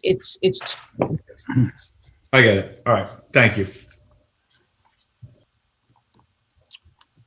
Other questions? Questions for Ms. I Costa or Ms. have Doyle? one, but I was going to let everybody else go first. I don't see any hands raised.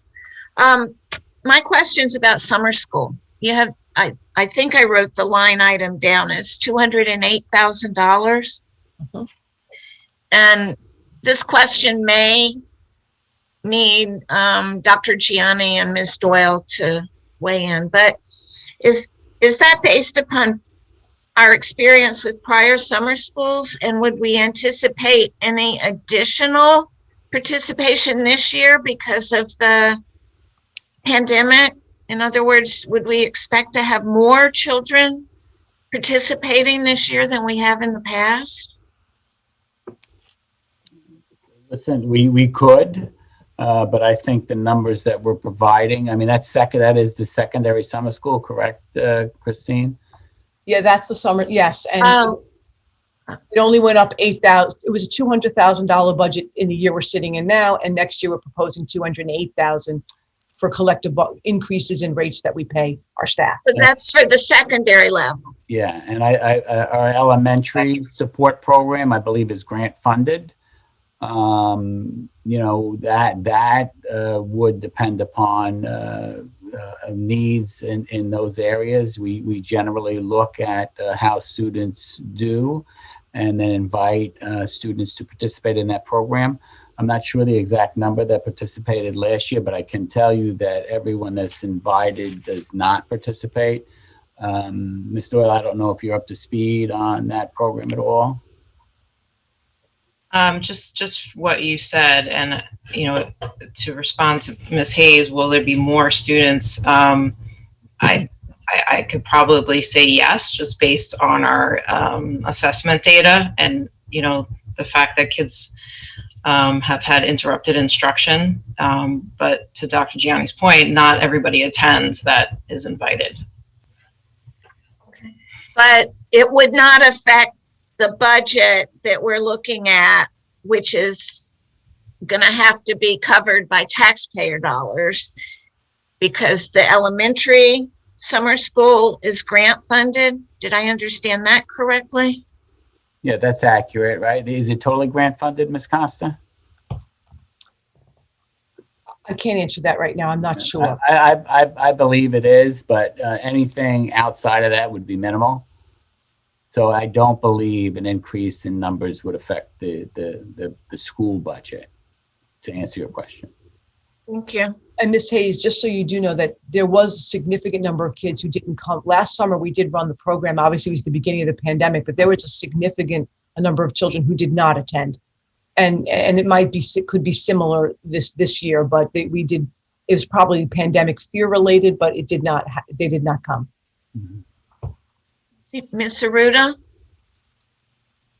Is there a special education summer program in that as well? It's on a separate line. It's a separate slide altogether, I believe. I don't know exactly which one it is. Oh, The summer school for special education students is in the grants. It's a grant funded. It's in the grants. Okay, that's right. 80% is grant funded and 20% is funded by the district in the transfer to special aid fund line. Okay, thank you. Any other questions? Thank you very much. Okay, our next budget presentation, as Ms. Costa indicated, will be staffing analysis on Wednesday, March 24th. At that meeting, we will present also a first round of reductions to begin closing our budget gap. While it won't be April 1st, we are hopeful that we may learn some more information regarding regarding revenues. And then after that, we will be having the budget workshop where we will only be discussing the budget, and that'll be on Wednesday, the 7th. I just wanted to clarify the BOCES budget is not subject to the cap, the tax cap.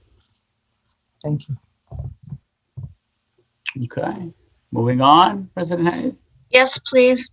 Okay, our next item for discussion is approval of the 2021-22 school calendar. Calendar development presented some challenges this school year with several holidays falling on weekdays in September. Our first 2 days of school will be Wednesday, September 1st, and Thursday, September 2nd. Before entering into Labor Day weekend and 4 school days off. We were able to keep the day before Thanksgiving off. However, we will not have a built-in snow day next school year. Staff would be coming back from summer break on Monday, August 30th and Tuesday, August 31st for superintendent's conference days. And our union presidents, as in the past, have reviewed and approved this draft calendar. So I offer it for the board for its consideration for approval as well. All right.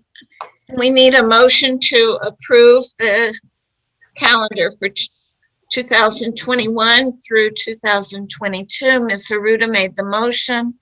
Ms. Felice second. Questions or discussions? Seeing none, all in favor? I see 5 in favor. I don't see Mr. Piccini. And of course, Mr. Trent. Yeah, he's not trying to get in. Yeah, he looks like he got He's bumped. coming. Not Is he dropped. trying to get in or did he? No. Okay, then there's 5 yes and 2 absent for the vote, being Mr. Piccini and Mr. Trent. And next, please, Dr. Gianni. Yes, certainly. Thank you. Our next item for discussion is our budget vote and election hours. The board may recall, at least those who were here in 2019, we moved the start time from 7 a.m. to 6 a.m. to see if it would improve voter turnout and to accommodate folks that may vote on the way to work. 21 voters voted between the hours of 6 a.m. and 7 a.m. in 2019, with 4 of those votes, 4 of the 21 votes were cast by election workers. So we ended up realizing 17 votes between the hours of 6 a.m. and 7 a.m. During this pandemic, it has been difficult to get commitments from our election workers to work the vote, and 6 a.m. start time is not helping matters too much. So I would like the board to consider moving this year's vote and election back to the 7 a.m. mark. As the board may know, budget vote and election is only required to be open for 6 hours, and being open from 7 to 9 far exceeds that requirement. So I offer that for the board's discussion and consideration. I think we need a motion in order to have the discussion. So let's see, was that Ms. Ancona making the motion? Sure. Okay, and Ms. Aruda second? Okay, questions or discussion about this matter? I saw Ms. Ancona first and Ms. Felice. Sorry. Can you just go over the numbers? How many actual voters that were not election workers? I'm sorry, question again? How many voters were there actually not including the election workers between 6 and 7? 17. 17. Okay. Thank you. You're welcome. I think Ms. Aruda was next. No? Mr. Piccini, I believe, is coming in. All right, I'm not going to move on till he gets in, but I think Ms. Felice had a question. I did, and now it escapes me. It'll come back to you. I think, no, I believe what I wanted to point out was we just got an update, and I believe, I'm sure the superintendent will send it out in the update, but from the state that there's not going to be across the board absentee mail out this year like there was last year because of the pandemic. However, those who require an absentee ballot will be allowed to use the precautions of COVID for the need for that absentee ballot. So, so we should see the numbers go back, the voter turnout go back to what it was in 2019. In fact, for those people who want to run for the board, the required signatures will be the percentage of the 2019 vote, not the 2020 vote. So those two things are important with this vote as well. Okay, so in order to vote by absentee ballot, COVID is, or fear of COVID is considered a temporary disability, isn't it? Correct. The way I read it, I'm sure we'll get a memo from Okay. on that as well. Yes, but the way I read it is that's exactly right. Let's see, any other questions? Ms. Ancona? Sorry, did we go over how much it costs for that extra hour?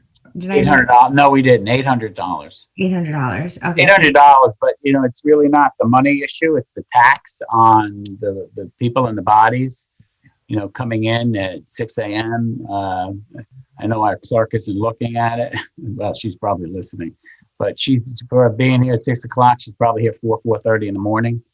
Our election folks are going to be in here a little earlier than the vote itself. So it is taxing on the folks that are working the vote. And they're there until after 9 at night. Yeah, after 9. Yes, after 9. Okay, no more questions or discussion? So the recommendation is to have the hours be from 7 in the morning until 9 at night?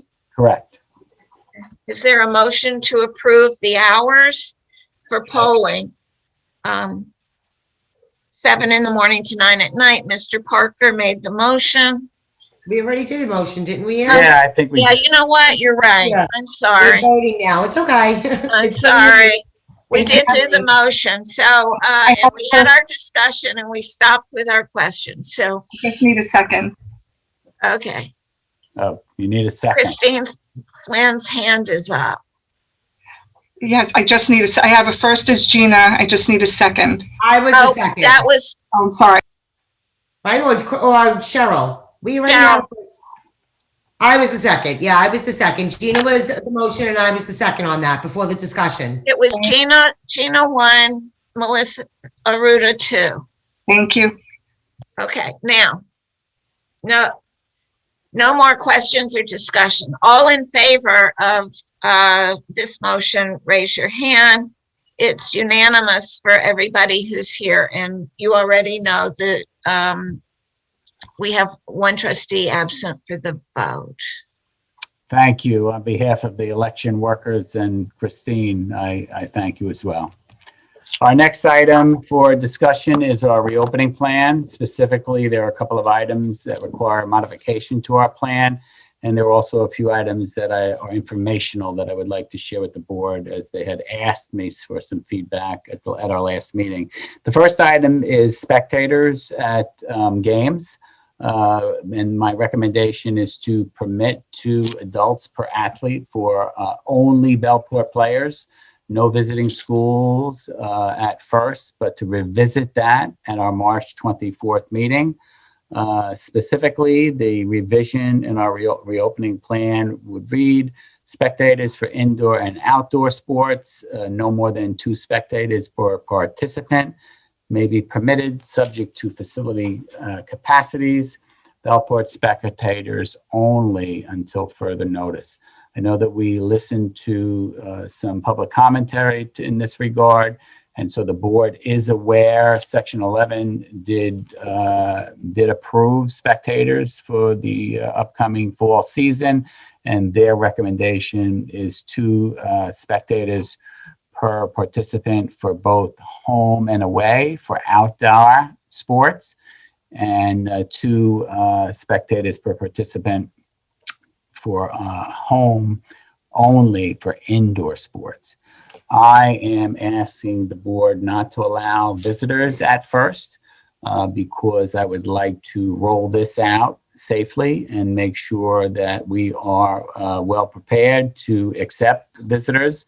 Mr. McIntyre did share with me a survey that is out from Section 11, and currently, at least prior to this meeting, 10 of the folks or schools that we participate against will not be allowing visitors, spectators at this time, and 9 of them will. So it's a split with regard to folks who are playing against. And as I said, I'm not against it. I'm just against it at this time as we're rolling out for the first time our plans for that. So that's my recommendation. I don't know if I have another item that needs action. I don't know if you want to take a motion on that for discussion first. Let's do these separately.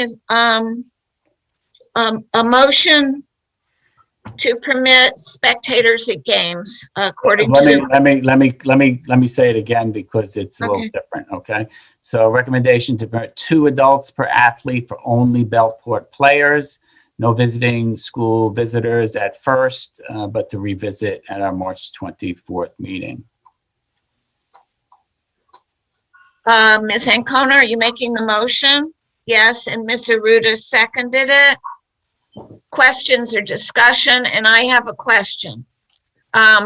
Is your recommendation with regard to visitors in our gymnasium or outside only? Or both? So it's both. So home only, 2 per participant, indoor and outdoor. Okay, Mr. Pacini. Thank you. Couple questions. Number one, just to state that I disagree. I think that we should be able to host visiting fans outdoors, especially since typically for fall sports, they're on opposite sides of the field. I think there are so limited opportunities for families, whether there are families or neighboring families, to see their kids play. I think it's really disappointing that we can't welcome visiting fans, especially when you talk about, like I said, it's football and soccer, right? Are the only outdoor sports that are on our grounds. Cross country is usually at a park. So I honestly don't see why we can't safely have visiting fans. We're not talking about, a whole lot of people here. So I just want to, object to that. I would also ask that if the board does not agree on allowing visiting fans or if Dr. Gianni doesn't want to change his recommendation for visiting fans, we then increase the number of our own fans that can attend beyond 2 per player. Since we're outside, we've got room on 2 different sides of the field. Yeah, we can't do that. Why not? Because the section's clear on 2 per participant. So you just said it was section. Wait, you said it was section's recommendation, did you not? No, it's actually a directive, right? And I'll let John weigh in. When section 11 weighs in, it's a requirement. But we can be more strict. We can't be more lenient. But I know where I can predict what John's gonna say. I usually can. And I'll challenge it before he says it, because section can't dictate to us who comes and goes on our grounds. That's solely the responsibility of the superintendent with the authority of the Board of Education. So if you're going to tell me that section is willing to say, let's say average as a football team is 50, so 2 parents, that's 100. So you're telling me section says you can have technically 200, right, if each team is 50, but we're saying, no, we're only going to allow home teams, that's 100. So I would kind of challenge that, right? So, no, what I'm saying is that the total number of people to view the game shouldn't be any different, right? I hear what you're saying, but my concern is that if you go outside of what section 11 says we can do, there'll be a penalty attached to our kids in any kind of away competition. And they may not even be able to have competition with other schools if we're not in compliance with the Section 8 requirement. And I understand that. And section has, in the winter season, had threatened schools with that very thing for indoors. But again, I do believe we should challenge the decision based on what I just said. We're only, I think the state's rule is 200 people for an outdoor event. I think, or isn't there a number to 200 is the max? My point is, if we're not going to have, we're not exceeding, I'm not asking to exceed what they would recommend. If we have 100 fans for the home team and 100 fans for the visiting team, why couldn't we have 200 for the home team only? If Section 8 permitted it. But again, not Section 8, Section 11. But Section 11 is a membership-driven organization. They can't And I understand that they could disqualify. All I'm asking is that we ask for clarification because it just doesn't make any sense to me. Okay, but we've got a recommendation though, that where the superintendent is saying, let's go with what section 11 says we can do. We have plenty of moments on this board where the board doesn't agree with the superintendent's recommendation. So my point is, I'm bringing up another option. If the board is not inclined to agree with me and take it up and discuss it, then so be it. But I'm having a hard time limiting the opportunities for parents to see their kids play and the experience of kids to have more spectators. You know, there's a difference in the experience for our athletes. And I know some others want to speak, so I'll end it there. Ms. Ancona? I just want to speak on what Chris is pointing out with the visitors. I agree. I think I'm a sports mom too, and I would love to go to visiting to away games. But if in 2 weeks, so let's just say that we said, okay, you could have 4 people. In 2 weeks, we would have to cut it back to 2 again, because you're going to let the away people. We're going to vote on the 24th, I think, right, Dr. Gianni? If everything goes well, we're going to revisit it in 2 weeks. So for 2 weeks, for them to have their parents there, which was so much more than the winter sports got, I'm all for that. Let's see how it plays out, and we'll go from there in 2 weeks. And also, again, I know, I see your point, Chris, and I'll let John weigh in. Section is clear, 2 participants per. So that doesn't allow you to say 4 because visitors aren't coming, in my interpretation. And I'm just asking to clarify it with section maybe, and I'm sure I know what they're going to say, but again, it doesn't make any sense. That's all. So in terms of section 11, it's 2 per player. I do not interpret it as adding, you can add 2 more for visiting players. If you want to see clarification, that's fine. Just know that section 11 has provides the referees. If you do not comply with their rules, then you forfeit the game. So that is I'm aware of previous discussions with spectators or not spectators with regard to the winter sports, and that was pretty much the response that I understand was given to superintendents who asked the question. Understood. And I get it's probably a fruitless effort, but I do believe it should be made clear publicly as many times as possible that section is membership driven, right? So basically a majority of the superintendents want it this way. So that's the way it's going to be, because you can't tell me that section, again, I don't want to beat a dead horse. You can't tell me section can control who comes and goes on our grounds when it's the ultimate responsibility of the superintendent and the Board of Education. I understand the consequence, and they can pull refs and they can void games. I get all that. But in speaking to a handful of neighboring districts and board members, there is a growing concern for how this is going and how some people are going to, there's going to be an effort to make some drastic changes to section 11. So whatever, I don't want to be a dead horse. I don't want to waste any more time on it. The spectators are there to see a game. I'm sorry, what? The underlying premise is the spectators are there to see a game, and if there's no game being played, then I get it. Believe me, I get it. But again, section 11 is membership driven. So when the membership speaks, so everything they're doing is membership driven. But this is our reopening plan. The superintendent's made a recommendation to modify it to permit the 2 spectators per Bellport player. And as has been said all along, the reopening plan is up for review as time goes on. And so if things change with section 11, I expect to hear this again. I understand that. And my last point is I will vote in favor of this because I want spectators there, although it is under protest because of the visitor issue. And when we talk about we can revisit it, season can be over tomorrow. And that's my big problem, right? We already have the girls soccer teams can't play for another week.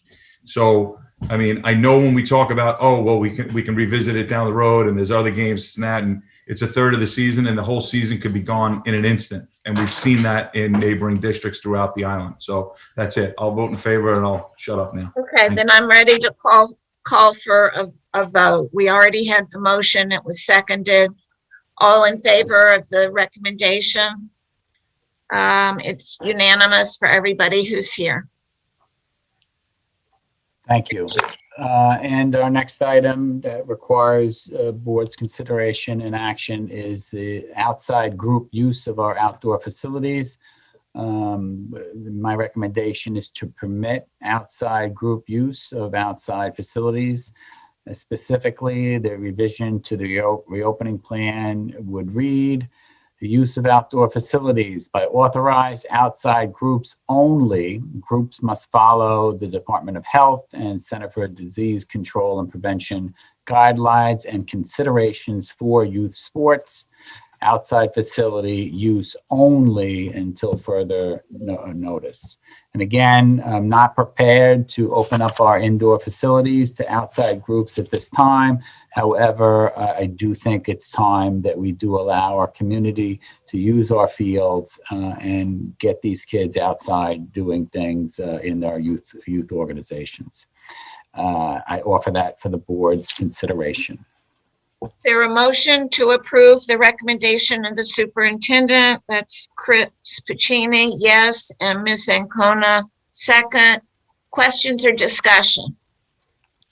Ms. Ancona first, then Mr. Puccini. Dr. Gianni, are they going to have a limitation on visitors like we do? Are they going to follow our protocol? Well, that is an excellent question. And I'll defer to council. I don't think so, because they are not bound by our reopening plan. Our reopening plan would permit the use of outdoor facilities because currently it does not permit it. We could certainly put that in the guidelines, and they certainly would be required to follow, and what I had written in there was the considerations for youth sports, which I believe do have some guidelines with regard to spectators and social distancing, etc. But I would defer to council if I could, because I'm not sure. So the responsibility for building use and the guidelines for building use are up to the district. So you are responsible for setting forth those guidelines for all users of your facilities. So my concern with this is that since these groups are in our community and to control it, maybe we can start out with 2 and then revisit it to more as the numbers go down and we can see that it's clear. And I don't have a problem with away having 2 too, but that's just my opinion on it. Like, I just don't want to cause a community spread, especially since it's been proven that it's outside gatherings that are increasing it. So that's just my theory. I do want them to use it, so don't get me wrong with that. I want the kids to play. I think that maybe we should have a limitation on it. Would it also require them to use masks and social distance? Yeah, I believe that is in the considerations. Yes, it is. And it would also need to be self-policed too, because I would not want to put district staff on to police. I mean, obviously, if there's a report, we can look into things, but I would not want to have to assign security there to make sure they're following guidelines. Ms. Aruda has her hand up. Yes. Ms. Aruda? I'm sorry, Chris. I know. I'm just going to, a quick question. How many organizations do we bring in to utilize the fields? Oh, I don't know off the top of my head. You got you got youth we do have several. Soccer, baseball, lacrosse. Okay. Outdoor. So we have several different ones coming in. Okay. So I didn't know if it was just one organization coming in with various sports. Okay. So we're maybe setting guidelines if we have different ones, because each one will probably have a little bit of a different guideline. Well, I believe in our requirement, we could tell them if the Yeah. youth considerations don't say it, we could tell them no more than two spectators per participant. Am I correct, counsel? So that is the rule for 2 spectators per participant. Whether or not that includes, if you have home teams or away teams, or how you come up with that number, similar to the issue of, whether you're going to have 2 per participant, and you are going to change, for anybody who's visiting, or, depending on residency issues, I think you can provide that flexibility. But there is a Department of Health guidance for sports and recreation. Okay, My interpretation that provides the guidelines that school districts must employ for both sports and recreational activities. It's February 23rd, 2021. It provides for 2 spectators per participant and recreational activities. How you count the number of spectators and how you count the number of participants. I think you have some flexibility there, but you have to. Anybody using your fields must comply with this guidance. So, and that, I'm sorry, John, that was Department of Health guidance? This is Department of Health guidance dated February 23rd, 2021. Thank you. So the recommendation and what I had read that is written would cover that. Ms. Ancona? Sorry, can we just add the spectator so there's no, it's in black? Yeah, we can send it out just as a reminder. Well, listen, we'll be sending out that guidance with every facility use form. Okay, good. So that's a typical practice from building and grounds. So we can make sure that happens. Thank you. You're welcome. So our concerns would be addressed in the contract that you have with the outside group. Yes, I believe so. Yes. My turn yet? Yes. Thank you. Am I to understand that this plan for field use is also going to include away teams from neighboring towns? Well, I don't believe the guidance from the state says home only. It says per participant. So it would be permitted for the outside groups. Okay. So, all right. We just said no to visitors for our own athletes. Now we're saying yes to the youth groups. And I pretty much understand why it is. I don't really want to say it, but again, I'll just go back to what I said on the last vote, that we should allow visitors to our athletic events as well. So basically, there's what appears to be a conflict between the decision we just made and the one that it sounds like we're about to make, but it's not of our doing. It's because of the State Department of Health, and it's because of Section 11. Also, can I just add one thing to Yeah. that? Those outside people that are coming in aren't going to be starting before our next board meeting, most likely. Oh no, definitely not. Yeah, so by then we're going to have visitors, in my opinion, that if everything goes well with controlling the masses, then I don't see why we would say any no to visitors. So by then everybody's going to have visitors. That was where I was going with that in the timeline. That's a good perception. That it should, if all goes well, we should be within Section 11's guidelines at our next meeting. Thanks.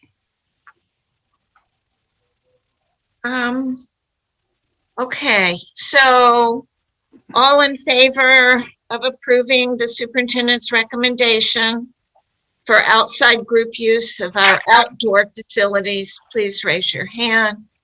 And there are 5 votes in favor. I don't see Mr. Parker on the screen. So for recording the vote, it's 5 in favor.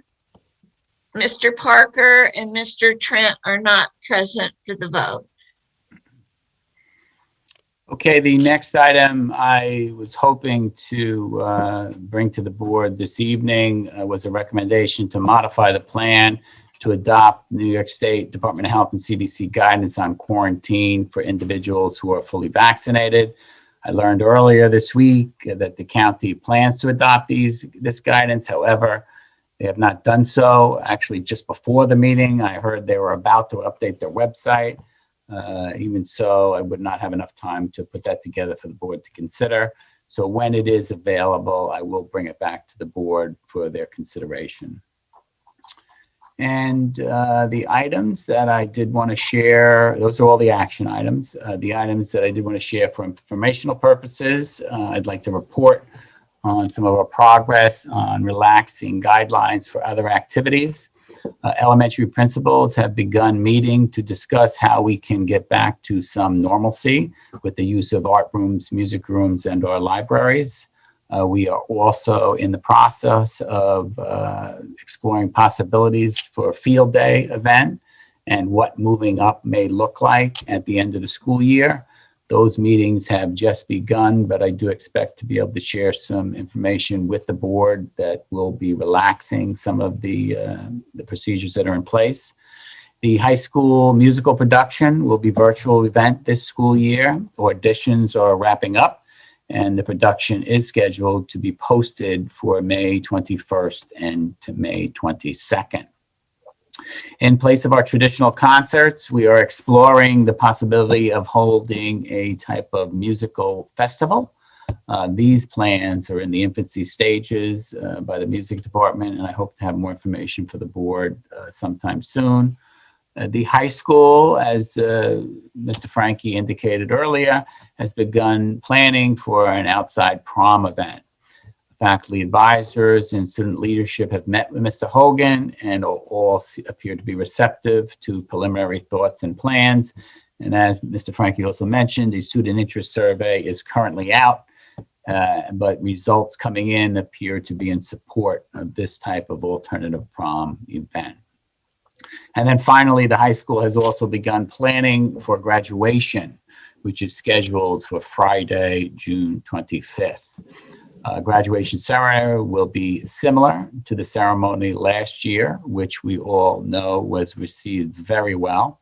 However, the presentation of diplomas will include getting out of the car and walking across the stage to receive your diploma on the field while it is displayed on the big screen for those that are in attendance and viewing.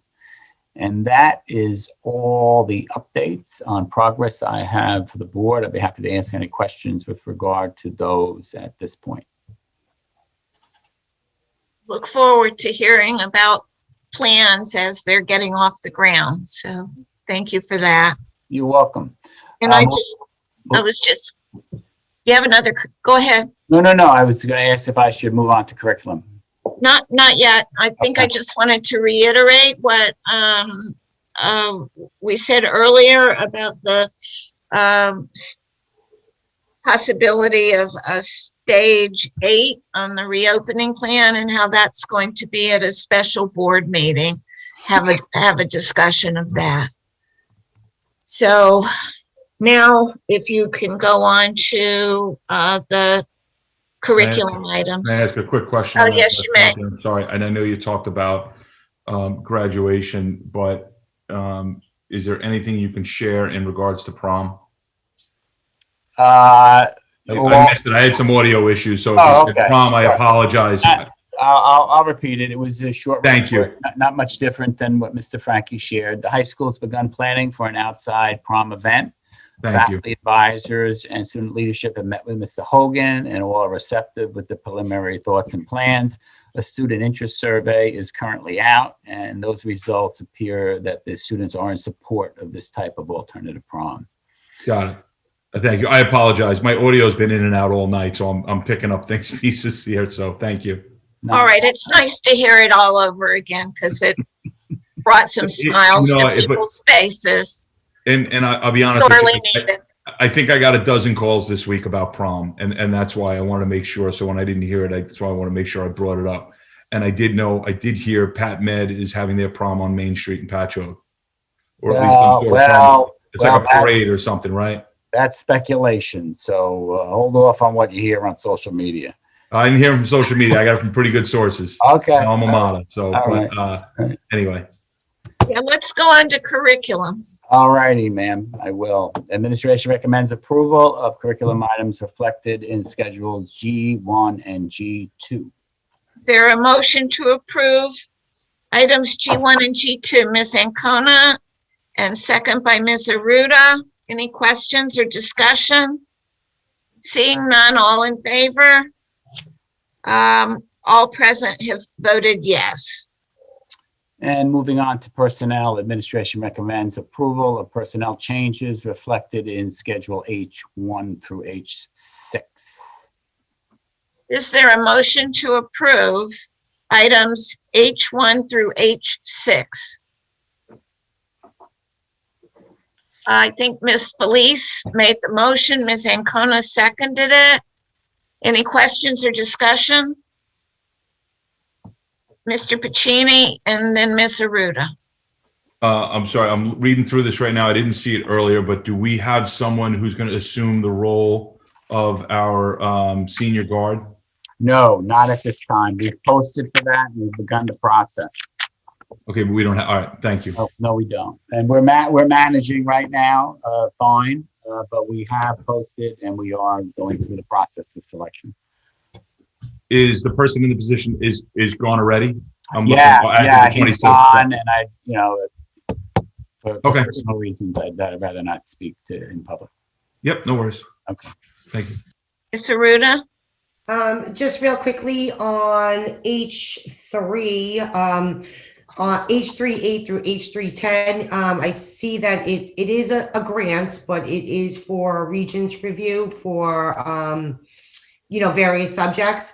If we do not give the Regents for certain subjects, is there a way that we can utilize those instructors in a different way?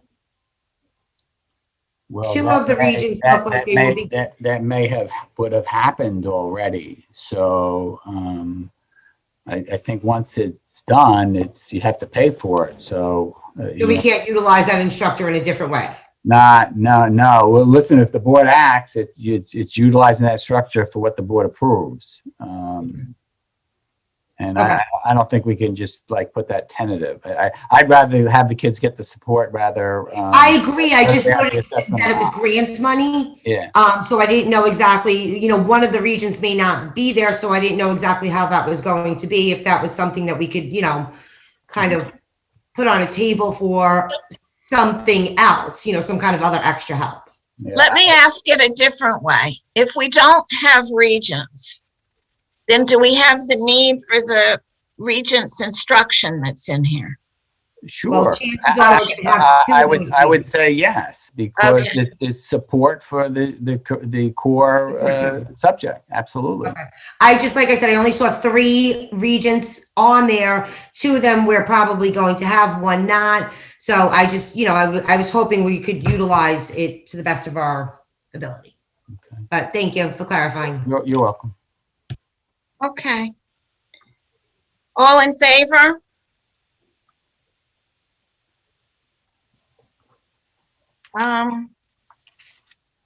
Let's see, I've got 1, 2, 5 in favor. Mr. Pacini? Oh, you're in favor also. So 6 in favor. Okay. That's approved. Thank you. And moving on to business, administration recommends approval of business items reflected in I1 through I6.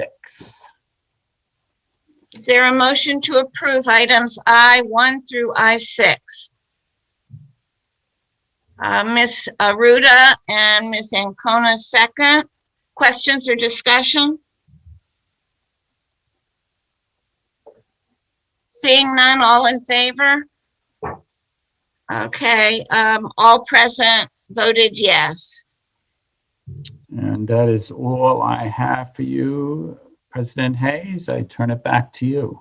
All right, now, I believe that the second public commentary, we kind of wrapped that up into everything at the beginning. Is that right, Mrs. Flynn? Yeah, we don't have any. we don't make public one just about the agenda. Whatever you send in, we read, so it's covered. Yes. All right, closing remarks now. I'll start with Mr. Frankie.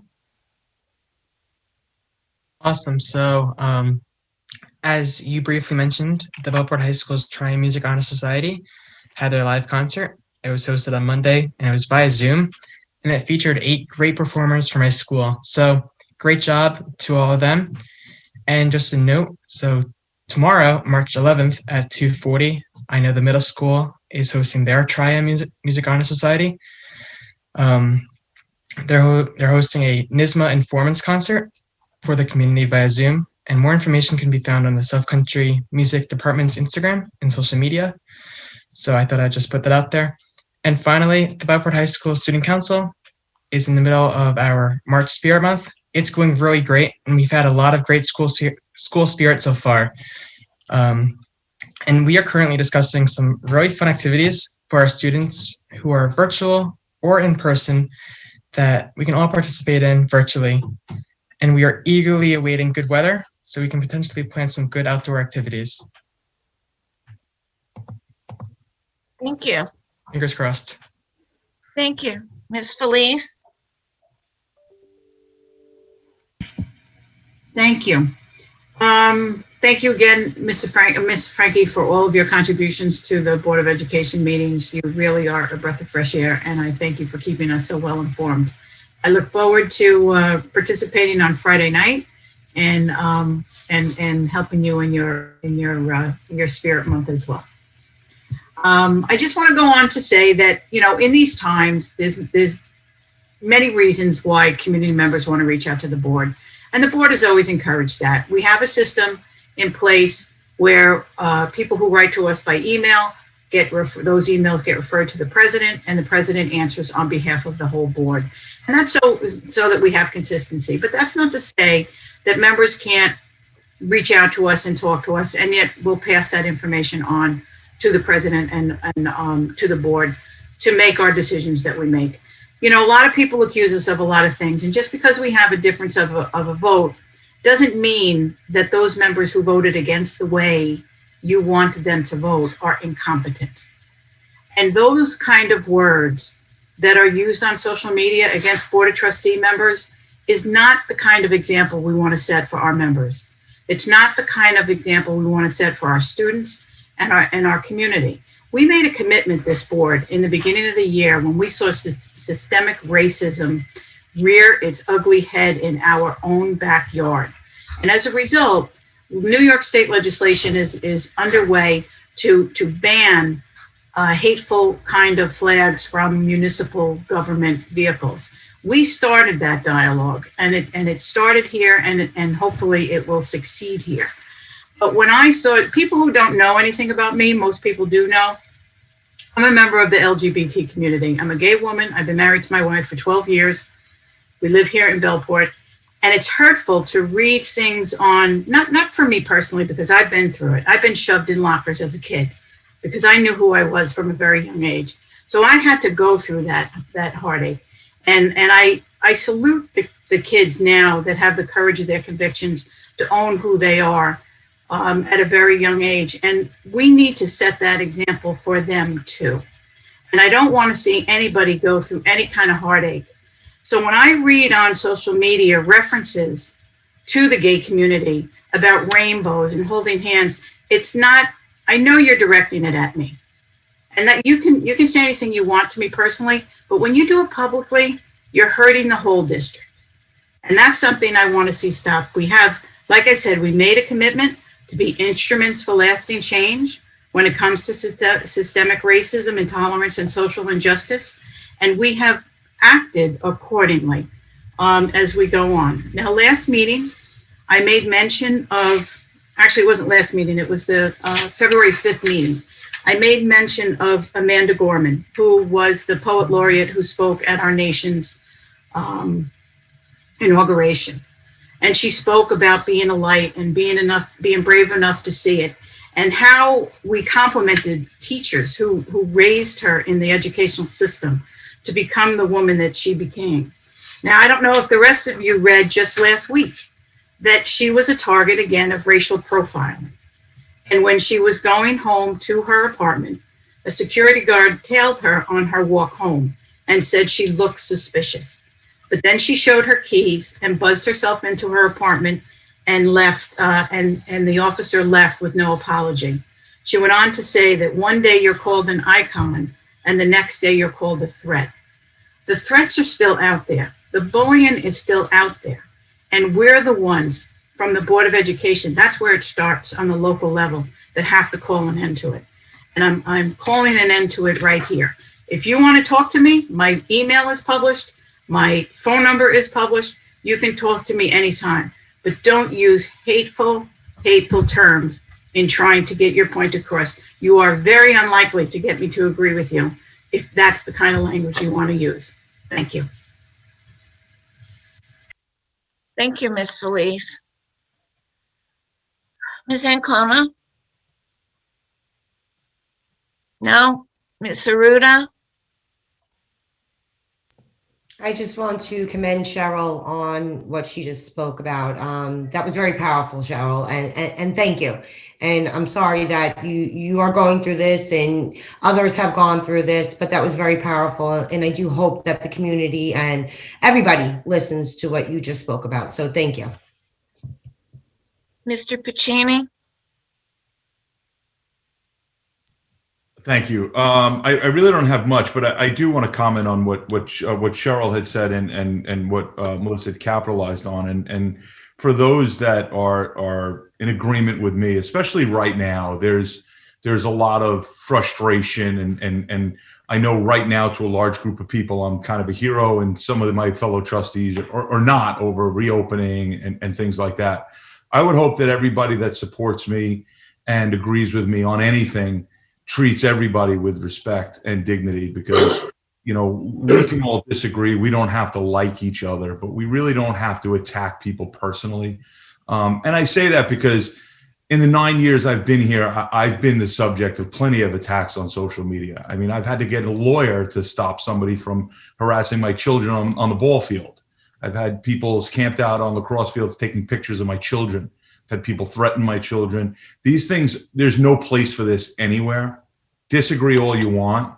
You can dislike people all you want, but when you take actions out on people and you threaten people and you vilify them in public, I mean, I can remember just a few short years ago, I was very unpopular in regards to the landfill issue, and I was, how do I say the word? I was purposely made to feel uncomfortable in my children's school during PTA events. I was stared at, I was snickered at, things like that. And so, you know, again, I disagree with a lot of people on this board on a lot of different things, but nobody should be subjected to any type of hate. And I would hope, again, that anybody that supports me in my efforts on this issue of reopening schools and what we're going through aren't anything else. You know, I jokingly said to somebody who was texting me earlier in the meeting about how things are going. I said, don't worry, sometime in the near future, everybody's going to hate me again, because it happens. So please be respectful. And that's a message to everybody. Thank you. Thank you, Mr. Pacini. Mr. Parker?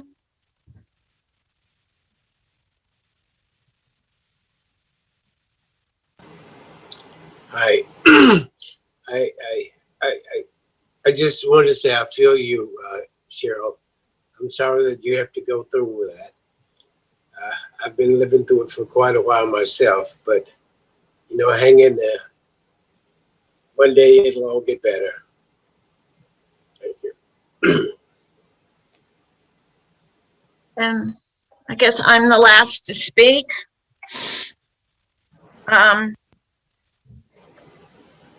when you were talking, Cheryl, it reminded me of the training program that both you and I attended on Friday. You know, and it was, the title of it, of course, was Superintendent Evaluation, but it went way beyond that and gave information that would be very helpful to us in helping our district move forward and be stronger together. And one of the concepts that they talked about on Friday, this is for the rest of the board who hasn't yet had the opportunity to hear the training session, the difference between fact, impression, and bias. And in listening to what you said, and also in listening to some of the letters that were read tonight, and some of the letters that have not been read out loud, but have been read by all the board members because we share all the email that comes in. There are a lot of misstatements. People don't have the facts. And there's also a lot of bias with, giving people, they, for whatever reason, have an impression of any one of us, and they have a bias about how we're processing information and making decisions. But my experience with each and every one of you throughout the service on the board has been that everybody is making their best effort to get facts, to act only on facts, not impression, not bias, and to act in the best interest of the district. And when I hear about targeted comments to any one board member, particularly when it's a target of a board member who's a member of a diverse section of our population, by targeting that one board member, we're all targeted because we're here to set the standard, to take the stand against social injustices and standing together as a board, even when we disagree, is what gives strength to our decision making. It serves to benefit the entire district. And I'm proud to serve with each and every one of you. So thank you. And on that, I think there's probably a motion to adjourn. Ms. Ancona, Ms. Zaruda, second. All in favor? It's unanimous. We will see you next time. Good night. Good night. Good night, everyone. Good night.